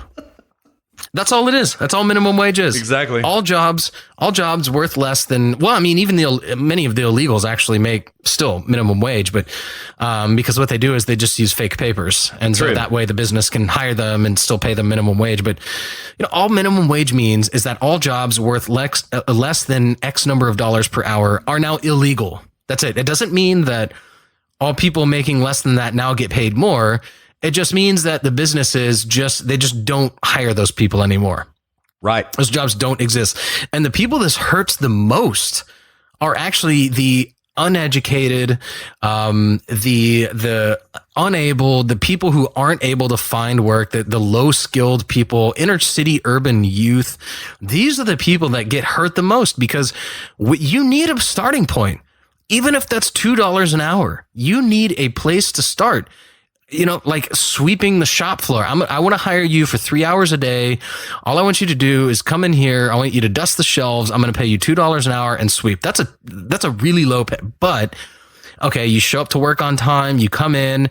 You don't smell like booze. You do a good job, even if it's something as menial as sweeping the floor. Who cares? It's an opportunity. And that person sees that you're reliable and you're capable of doing this. And you say, you know what? I'm like some guy, he just put in his 2 weeks notice. He's leaving. He runs the cashier. It's a 40-hour-a-week job. It's $5 an hour. Can you do it? Yeah. Absolutely. You know what? I can do it, and you do that. And then the shop manager quits. And he says, you know what? Like, you showed up to work on time for the last year. Thank you. Like, I'm going to pay you $15-20 an hour, whatever, to be the shop manager. But they never would have gotten there had that $2 an hour job never existed, because they weren't before qualified to operate the cashier, like the cash register. Like, this is how people move up in an economic system. This is when they talk about economic mobility and you talk about minimum wage, you are just eradicating out of existence all of the jobs for the least skilled people. That's all minimum wage does. It is so incredibly destructive. It creates so much poverty unnecessarily. Minimum wage is absolutely awful for the least skilled people. If you care about poor people, if you care about the least skilled people, mentally disabled, Jordan Peterson, he talks about, what are we going to do with the people who have an IQ of less than blah, blah, blah. Eliminate minimum wage. That's the best thing you can do for those people, because then that creates so many thousands and thousands and thousands of jobs that wouldn't otherwise exist. Right. If you had minimum wage there, that is the best thing you can do for poor people, is eliminate minimum wage. That would create so many more jobs. I mean, just as an illustration to exactly the point that you're making right now. When I was a kid, I worked at McDonald's, right? I worked there for about 6 months or something like that. It was a minimum wage job, and we didn't get paid anything, right? The managers there they're all really cool people that were the managers at McDonald's, right? But I want you to think of it this way, dear listener. It's like this, okay? We're sitting here making minimum wage. They're making, right about that time, they're making $15-20 an hour, right? And us that were making minimum wage pitied our managers, not vice versa. Okay. We pitied our managers because it's like, damn, you know what? I'm fixing to go to college. I'm going to get a kick-ass job. I'm going to find a way to hustle it every which way. And here you are, stuck working as a manager at McDonald's, right? And that's really what those jobs used to be. This is the ultimate point about that. Like, that was not a living wage back then. That was supposed to be something that you did when you were a kid, when you were in high school. Living with your parents. When you could afford to get paid so little. You have some skill set. You have some direction you can go, some outlet through which you can be productive. Right. In spite of the fact that you were a young kid, immature. I mean, I had a job. I was thinking about it just the other day. I had a job when I was 16, and I was so immature. I did not belong in a workplace at that point, because I was so immature. But and had minimum wage been a couple bucks more than what it was, I probably would have never even gotten that job. Right. But like, that allowed me to like understand and grow a little bit and go, oh my God, I've got to grow up a little bit if I'm going to continue on in a workplace. And this is another thing. Like, where do people gain self-esteem? Where do they gain pride? They don't gain self-esteem from just eliminating the jobs and giving them $1,000 a month. That doesn't help somebody's self-esteem. That doesn't make them feel as though they are worthy of living on this earth. The where you get that feeling from, the feeling that you are worthy of life and worthy of living it and worthy of being who you are, where you get that feeling of is from pride. That's self-esteem, and you get self-esteem from, again, like going back to segment 2, like taking pride in having done something, having accomplished something. Minimum wage just wipes all that out for all of the poorest people. This is why welfare is so self-destructive for the people who receive it.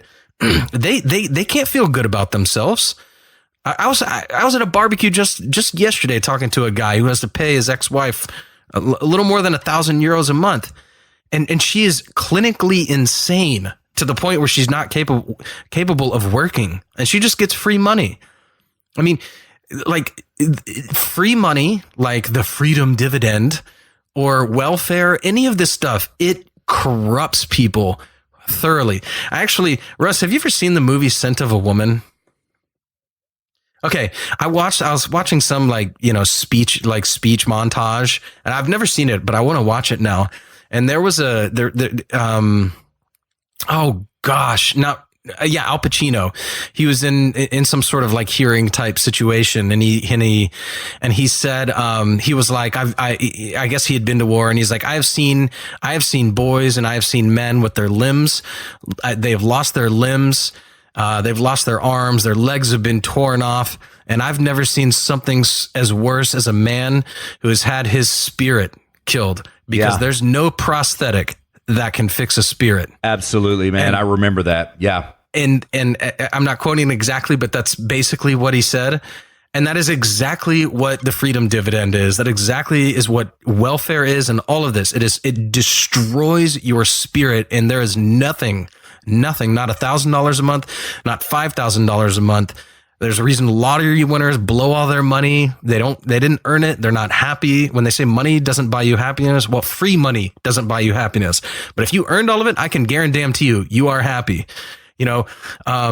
This is what we are talking about. Like, it is, people need to feel worthy of the money that they have received, or it will corrupt them from within. It is so bad for people to receive free money, and minimum wage undercuts everybody's ability. It cuts them out at the knees from their ability to get there in the first place. Yeah. I mean, just as an illustration of this point, man, when I was working at McDonald's, I had 4 jobs, right? At that very time, I picked grapes and stomped grapes, right? For 50 cents a 5-gallon bucket. Actually 5 jobs. I worked for my father. I worked at McDonald's. I baled hay, and I had 5 jobs at that point in time. And it is the freest I've ever felt. First of all, because I was under the protection of my parents at this point in time, of course, right? But man, I was making so much money. And I was not a cook at McDonald's. I was not a hay baler. I was not a cowboy for my dad. I was all of these things. 5 different jobs, man. And everybody like AOC talks about, oh my God, you got to work 5 jobs to make a living now. I mean, it's terrible, right? I understand the rhetoric with which she speaks. I understand it. But like at this point in my time, in my life, that is the freest I've ever been. When I was working 5 jobs, making money hand over fist, Luke, making money for college, buying a guitar, buying stereo, all this kind of stuff, just like buying beer, man. Oh my gosh, that was fantastic, right? And I earned every dollar I made, and I was so happy. I was so happy and free. Yeah, man. After I graduated from A&M, actually, I didn't know what I was going to do. I was still working in a restaurant, in a kitchen. And I took a day job on working at a disaster restoration company, cleaning up, flooded houses, and just some of it was terrible work. And most of it was steam cleaning carpets. And then I got another job, a third job, working on Sundays out at another kitchen in a restaurant. And I was working 3 jobs, but I worked all the time. I'd get off one job, go to another job, and I worked 7 days a week, But it's fantastic. I was making tons and tons of money, and I didn't have to worry about anything, and that's what I was like, okay, that's when I went out to Colorado and, whatever. But I'm not going on a long tangent, but yeah, I mean, it is liberating. Work is and being productive and knowing that you are worthy of this world is liberating. It is fantastic. Way better than receiving free money. I found this quote. He goes, I've been around, and maybe we could just leave dear listener with this unless you have anything to add. I've been around, there was a time I could see, and I have seen boys like these, younger than these, their arms torn out, their legs ripped off. But there is nothing like the sight of an amputated spirit. There's no prosthetic for that. Perfect, man. Perfect. Well, does that do it for episode 41? I believe so, sir. I don't think that we can cross the T's, dot the I's, and put the exclamation points any better than that right there, man. So, hey, brother, happy 1 year anniversary. Happy 1 year, man. Yeah. Happy 1 year anniversary, dude. Yeah. Many more coming. All right, dear listener, thank you so much for riding this trail with us. Thank you so much. And we're going to be back at you each and every single week after week. We might miss here and there. We've missed a total of 11 in the last year, but you know what? Things happened. I had to move. All this kind of stuff happened. Yeah, but 9 of those were in a 2-month period. So we've really missed 2 since we got this really underway. That's exactly right. So we will not let you down, dear listener. Yes, that is our creed. We promise you this. And so we will be back at you next week for episode number 42. You believe that. All right. Good episode, Russ. Take care, brother. All right, you do the same, brother. We'll be in touch. Sounds good. Peace. Later.